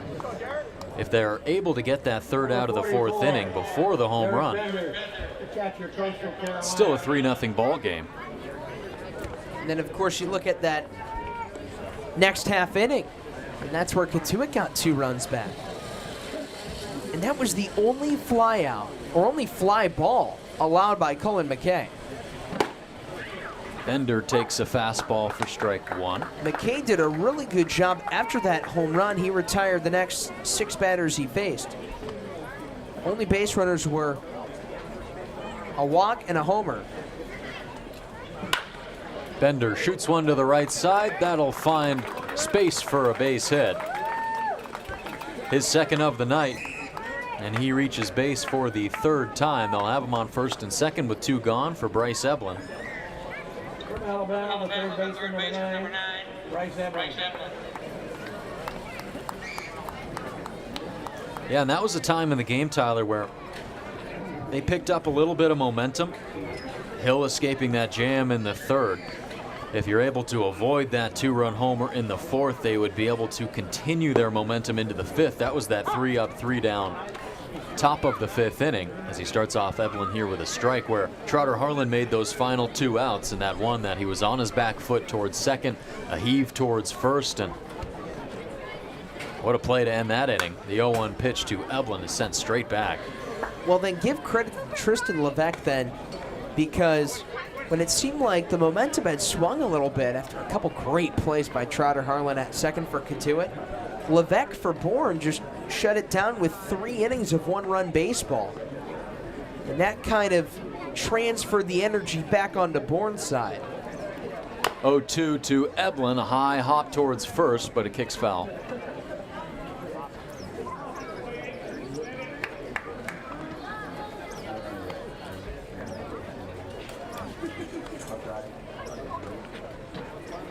He is a rally breaker, Tristan Levesque. What a special talent. High 80s on the fastball, but so much movement, a lot of break, and a lot of heart too. 0-2 from Hunter. Eblin takes up and away.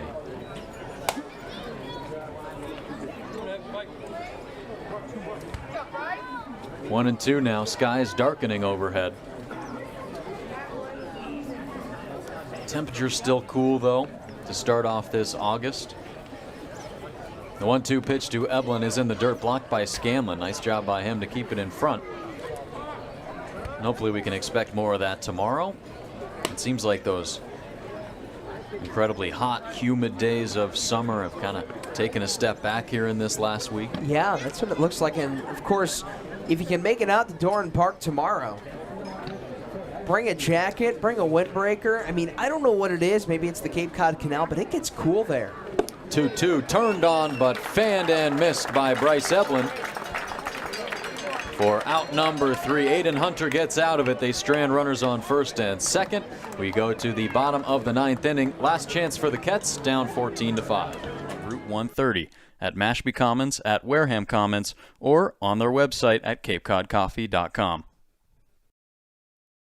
Gear up during the season by going to the Cotuit Kettleers store at Lowell Park, your place for all things Cats merch. Can't make it to the ballpark? You can order the latest apparel and accessories on kettleersstore.org. Missed last night's game? Catch up on everything that happened with daily recaps and sidebar stories from Shane Patagna and Jimmy Middleton by visiting cotuitkettleers.org/blog. Stay in touch with the Cats on our social media. You can follow us on Facebook, Twitter, and Instagram by going to Cotuit Kettleers to keep up to date with scores, pictures, behind-the-scenes content, and more. Follow us today. Cotuit Kettleers baseball clinics offer instructional baseball clinics for boys and girls ages 6 through 17, geared to their individual needs and skills. All participants have the opportunity to learn fundamental skills as well as good citizenship, sportsmanship, and character from skilled, experienced coaches and top collegiate baseball players. Clinics begin Monday, June 27th and end Friday, July 29th. To sign up, go to info.collegebaseballcamps.com/CK. You're listening to Kettleers Baseball on the Kettleers Radio Network. Tune into all of our road broadcasts by downloading the Mixlr app and by searching up Cotuit Kettleers. Cotuit Baseball lives here on the Kettleers Digital Network.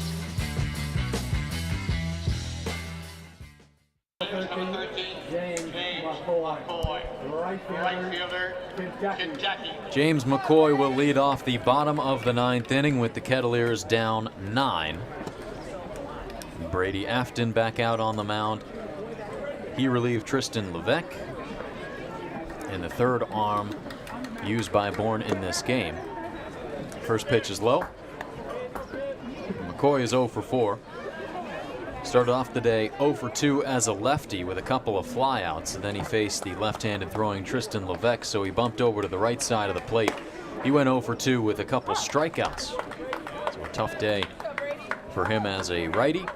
A couple good at-bats from the left side. He's back there, and the count's 1-1. Afton's delivery is taken low and in. Looks like it could have hit his back foot, but it did not. 2-1.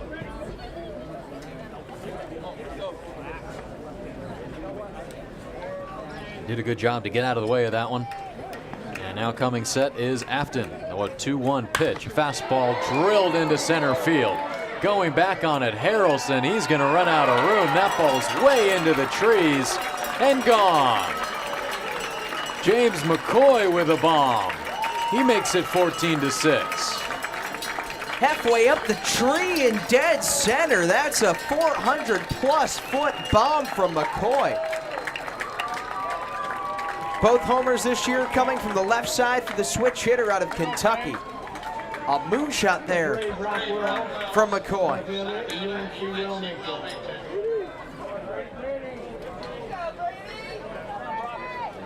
So now just 8 to get. Could that be the dagger? Brock Wills trying to keep things going. The fastball is cut on and missed. Love to see you channel your inner Kevin Harlan.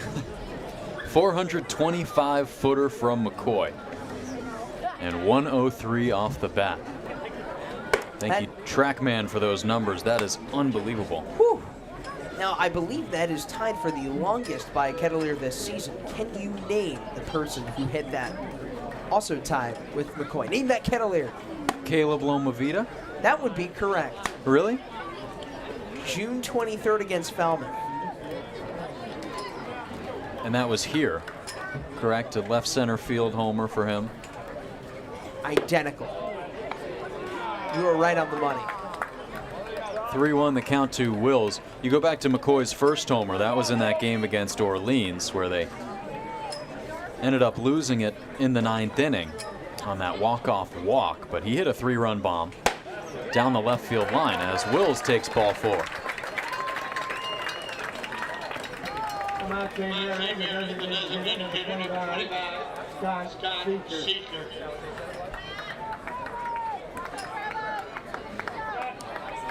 Good at bat there from Wills.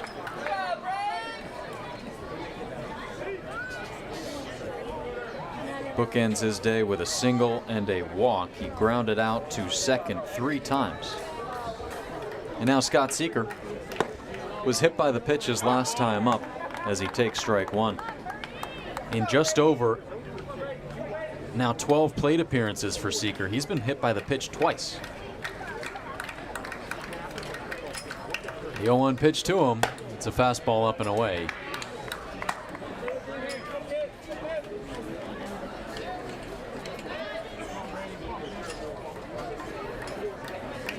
Well, the few fans who have stayed have done a good job of cheering on their guys from the home grandstands and down either line. A shot down the right field line by Seeker is just a bit too far tugged.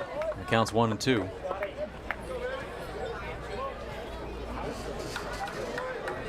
Seeker walked. He was hit by the pitch, as I said, hit a line drive straight back to Bryce Cunningham in the 4th inning, robbing him of what would be his first base hit of the summer.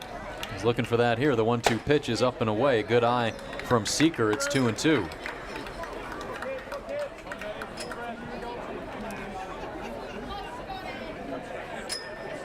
The Cotuit staff has given up 31 runs, 26 of them earned, across 25 innings here at Lowell Park. That was across the regular season. So now add 14 runs in 9 innings today. And the Braves just like hitting at Lowell Park.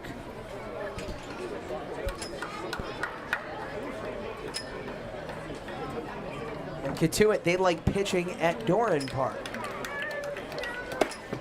Inside, back pick by Bender, but Wills is back safely. And the count's full to Seeker.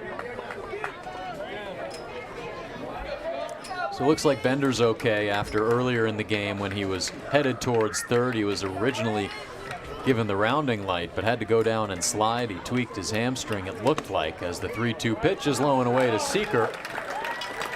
And they've got him on first and second now. Tell you what, Joe, Scott Seeker still looking for that first base knock of the summer. However, he's been aboard 5 times in 4 games. He's been hit by 3 pitches. He's walked twice. Finding different ways to get on base, and he's hitting the ball. Hasn't struck out in his last 5 at-bats. Yeah, that's something that was kind of a struggle early on for Seeker. Went down on strikes a few times in his first couple games.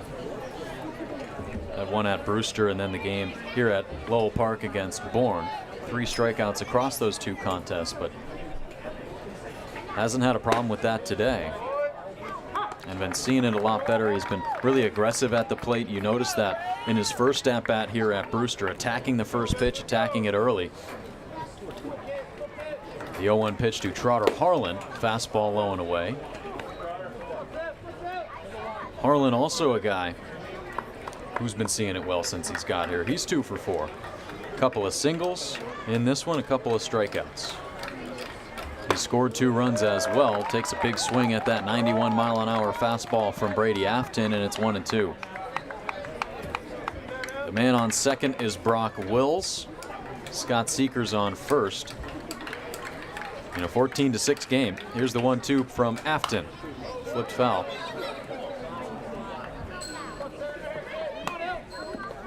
McCoy leading off this inning with a homer, making it a 14-6 game. Bourne, they've got a couple homers of their own. One off the bat of Josh Kuroda-Grauer, one from Garrett Michelle. And there's strike 3 against Harlan. 84 on the off speed from Afton. He gets the first out of the frame. That's a nifty pitch there by Afton. Just a lot of drop from the righty. Running in at the leg of Trotter Harlan. And a good recovery pitch after allowing the first 3 to reach. One, a 425-foot missile. So Afton comes back with a K. Now Jack Scanlon, fastball for strike 1. Pretty low, down around his knees. Bourne hit the fewest home runs in the Cape League this summer across the regular season, just 15. Cotuit was in first with 44. 0-1 pitch to Scanlon, gets away from Bender, and both runners will move up. It just goes to show you, to score runs any way you want it, well, that's the way you need it.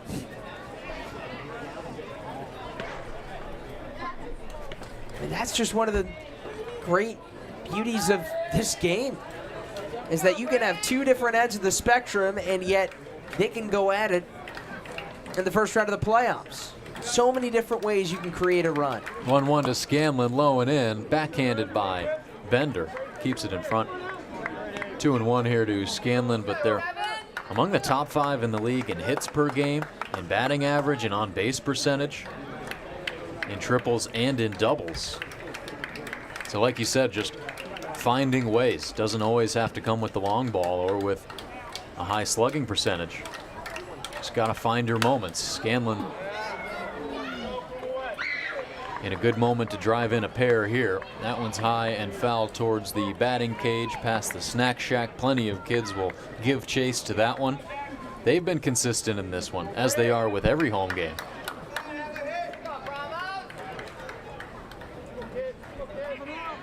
Two pitch to Scanlon is upcoming. Runners are on second and third. Here it comes. Up and in. Count full.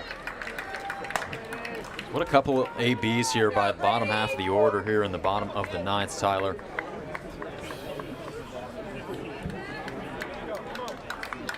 Just been working it up against Brady Afton. He's ready. The payoff pitch to Scanlon. Swinging a liner into right field for a base hit. That brings home Wills. It takes a funny hop off of the chest of Pete Shufreda. And that scores Seeker as well. They make it a 14-8 game off of a 2 RBI single from Jack Scanlon. There's a lot of fight in these Kettleers, and like you said, working those at-bats, and it transpires into success. Jack Scanlon, 2 ABs off the bench to replace Dylan Johnson. How about 2 base knocks and a pair of ribbies?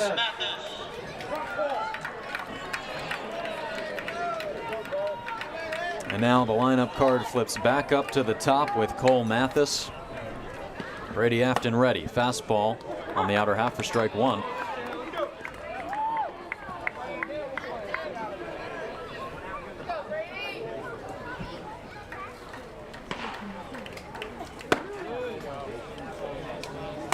1-1. Since striking out looking in the bottom of the first, Mathis is 3 for 3 with a walk, 3 RBIs, a run scored, and a pair of doubles, but he takes strike 2 on an 82-mile-an-hour turner there from Afton. He's behind 1-2. Runner on first is Scanlon. 1 gone in the inning. Bender lines up inside. The 1-2 pitch is sent straight back.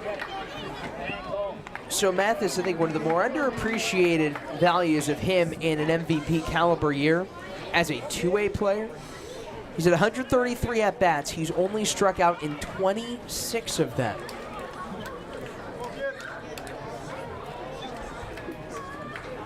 The 1-2 pitch to him. He stays alive. 83 there on the low breaking stuff from Afton. He's able to see it well and spear it out of play. And it's because of swings like that. If he knows or feels that a pitch he gets is going to be in the zone, he'll just flick it foul. 1-2. Swinging a high fly ball towards left field. He got under this one. Peterson over towards the chalk. Has out number 2. Well, this has been the story of Bourne's day on the mound. They've just been able to buckle down. I mean, Cotuit's slowly chipped away. You look at this right now, 8 runs on 14 hits, 2 errors. Bourne with 14 runs on 14 hits, 3 errors. Same amount of hits, but 6 more runs for Bourne. Cotuit, while they might not have cashed in, Bourne, they've been able to buckle down as a result. And when you look at the offensive numbers and how identical they are in terms of hits, it comes down to how many runners can you strand. And Bourne's done a good job of that.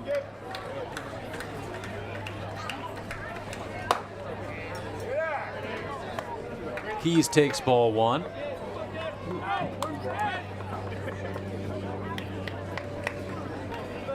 Yeah, 10 left on base so far for Cotuit. 7 of those in scoring position. 2-0 pitch to Keys. Inside, scooped up by Bender. What a play. That's such a tough pick.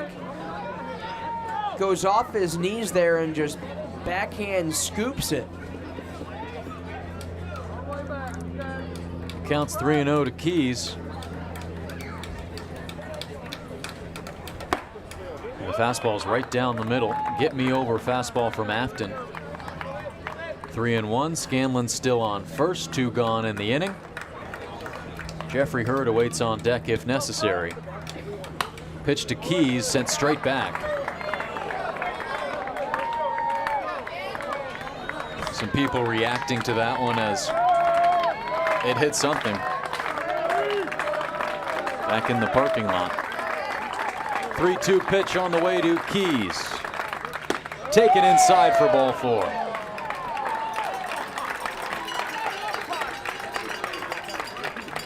Well, Cotuit's down by 6 runs right now, but the crowd makes you think that they're down by 1. There have been a lot of fans that have not stuck around, but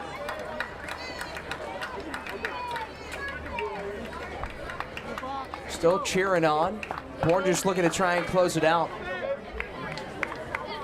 If they can do so here, Afton would just make it 3 arms needed to get game 1.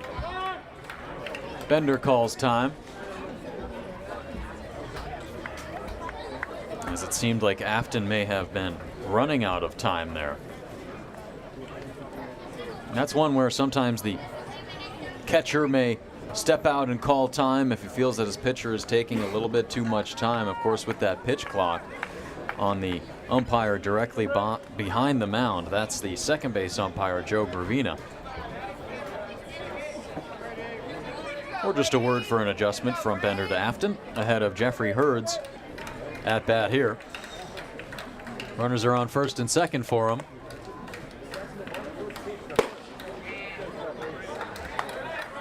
'89 there from Afton. It's 1-0.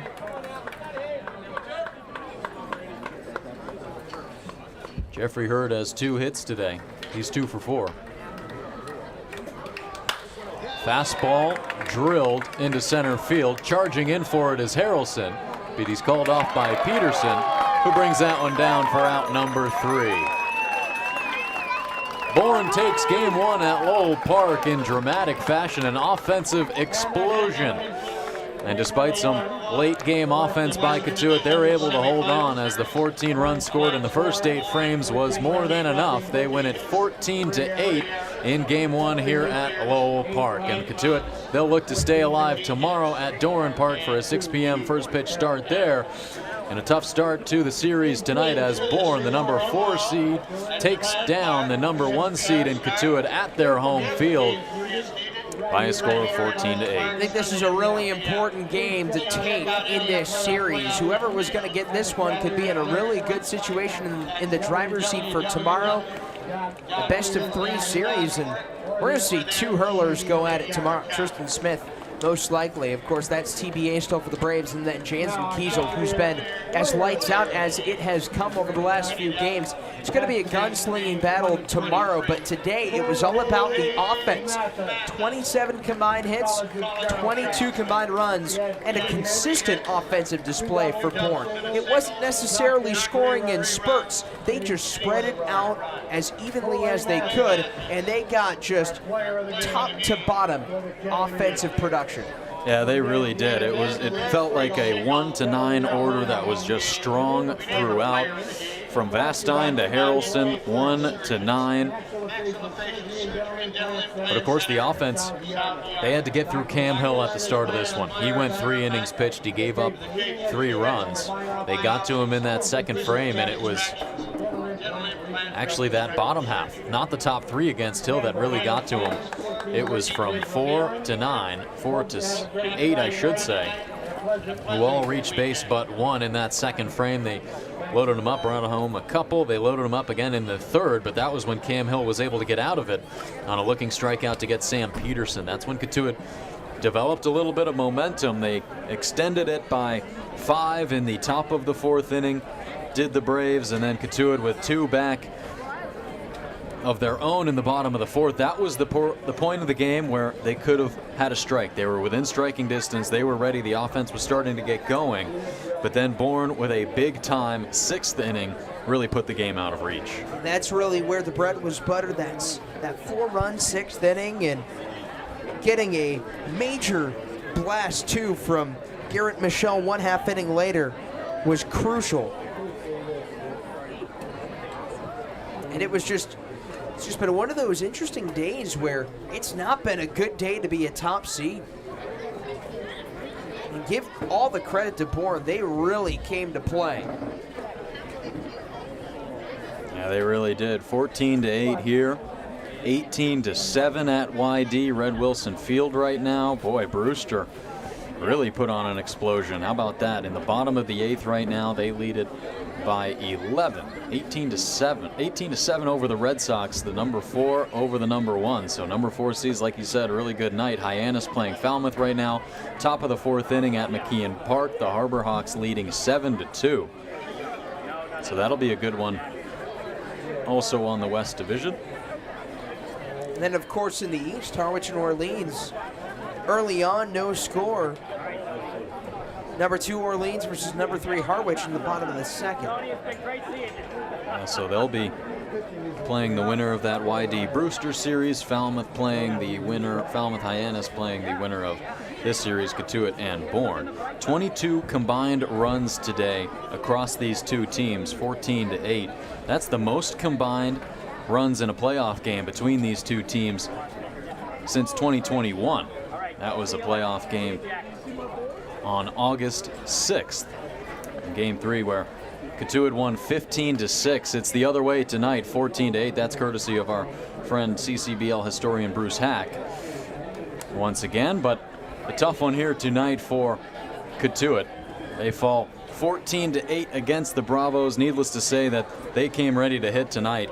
They had Bryce Cunningham on the mound as well. That helped as he went 4 1/3 of an inning. He gave up 7 hits, 2 runs on it, but got some good run support as when he exited, they had a 5-2 lead. He walked 2, struck out 4. That gave way for Tristan Levesque out of URI. He made 3 innings of long relief. He gave up 3 runs, but that was when the game was further out of reach. He gave up 2 in that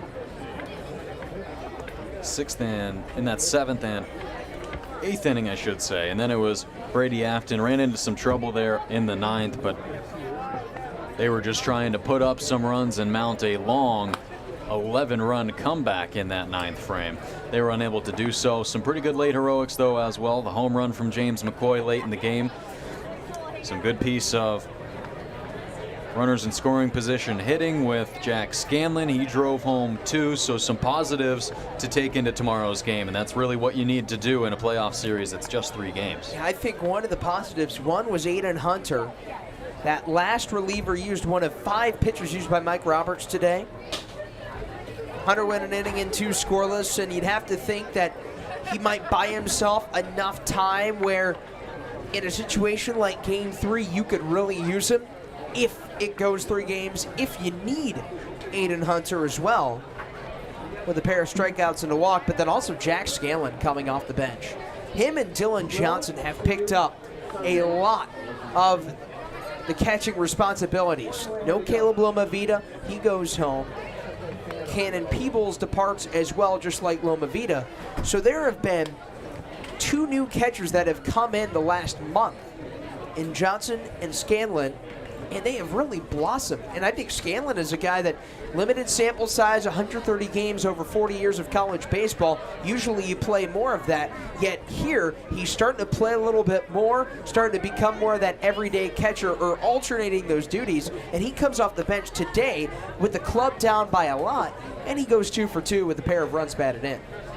Yeah, what a huge day for Scanlon. He just relieved Johnson, who had the start at catcher, but you want to just give him some time because, like you were saying, only 2 catchers on this roster, so you don't want to tire one out in this game, in a game that you're down by 8-9 runs. I hadn't even thought about it, but that is a fantastic point that you bring up, because you might as well just, instead of having one guy's knees be spent, why don't you go half and half and give the other some rest, and then also throw in some fresh legs. And speaking of Scanlon, a guy that's made it really work with a more limited sample size, well, Josh Kuroda-Grauer, we got to talk about JKG for Bourne. 3 strikeouts, including 2 in his first 2 ABs, but then he proceeds to go 2-run homer, RBI single, and then triple. Scores 3 runs in this ball game. And this is a guy that has played under 30 games since late June. He's kind of been in and out of the lineup, but you can tell he's got a value on and off the field to this Bourne ball club, and he showed it today at the top of the order with some playoff experience. And he's a guy who has never started a game against Cotuit. He was with the roster this whole season, as we were talking about before the game, but today was his first genuine start against the Kettleers. He had some pinch hit ABs and defensive substitutions, but boy, did he take advantage of it, especially after those first 2 ABs against Cam Hill. After that was unbelievable, and just that 1 strikeout in the end of the game. He was a double short of the cycle. What more can you say? And then the rest of this lineup as well, from top to bottom. That bottom half setting up the top half as well. They had plenty of runs scored from both sides of it in the top 5 and in the bottom 4, and also across their couple pinch hitters as well. So just all around, firing on all cylinders tonight were the Bourne Braves. And for Cotuit, the bats were a little bit delayed, trying to mount a comeback late there in the 9th inning. But tough to do so when you're down 14-3. They'll look to flip the script tomorrow night, but after this one, Mike Roberts is joined right now at field level with coach of the Kettleers after Game 1 of the CCBL playoffs.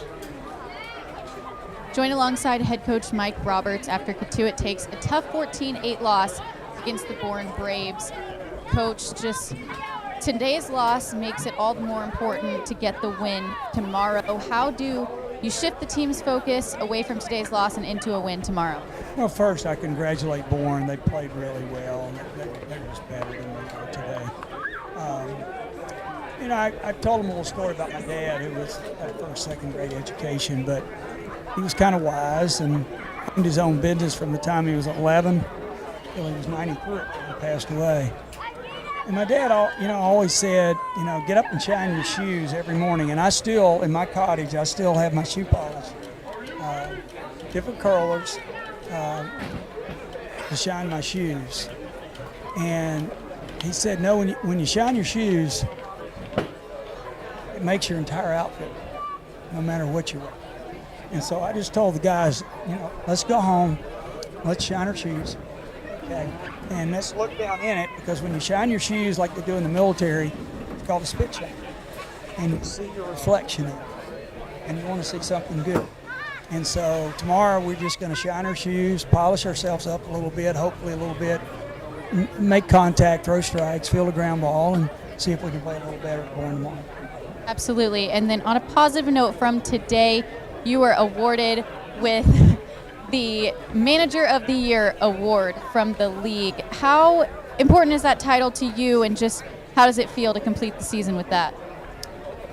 I'll start it by saying thank you to the other 9 coaches. They voted it. I would have much rather Cole Mathis won the MVP award, because I thought he deserved it. And so I'm thankful. I would have been a much happier gentleman if Cole had won the MVP. At my age, trophies are just a trophy. This league it's not about any of us coaches. It's not about anybody outside the fence. It's about those 25 to 30 players in Bourne's dugout and our dugout and the other teams in the league. So I'm appreciative, but the focus has to be, at any time, has to be. Thank you so much for joining me, Coach. And tomorrow the Kets head to Doran Park for Game 2 of the series against Bourne, looking to get that win. First pitch at 6 p.m. against the Bourne Braves. From Lowell Park for the Kettleers Digital Network, I'm Lily Butler. Well, thanks, Lily. And thank you, Mike Roberts, for joining her once again down at field level. After this tough Game 1 of the postseason, Bourne taking it 14-8, and Mike Roberts with his keys for tomorrow's game. Just wake up, shine your shoes. Tomorrow's a new day. Sun's going to shine. You just want to go out and do your job. That's exactly what this team will look to do tomorrow night when they try to keep their season alive at Doran Park. We'll be there at 6 p.m. for first pitch, 5:45 p.m. start on the Kettleers Radio Network. For the Kettleers starting 9, for myself, Tyler Danberg, Abigail Lott, and Lily Butler. That's going to do it for us here tonight from Lowell Park. Your final score, Braves 14, Kettleers 8. Thank you for joining us.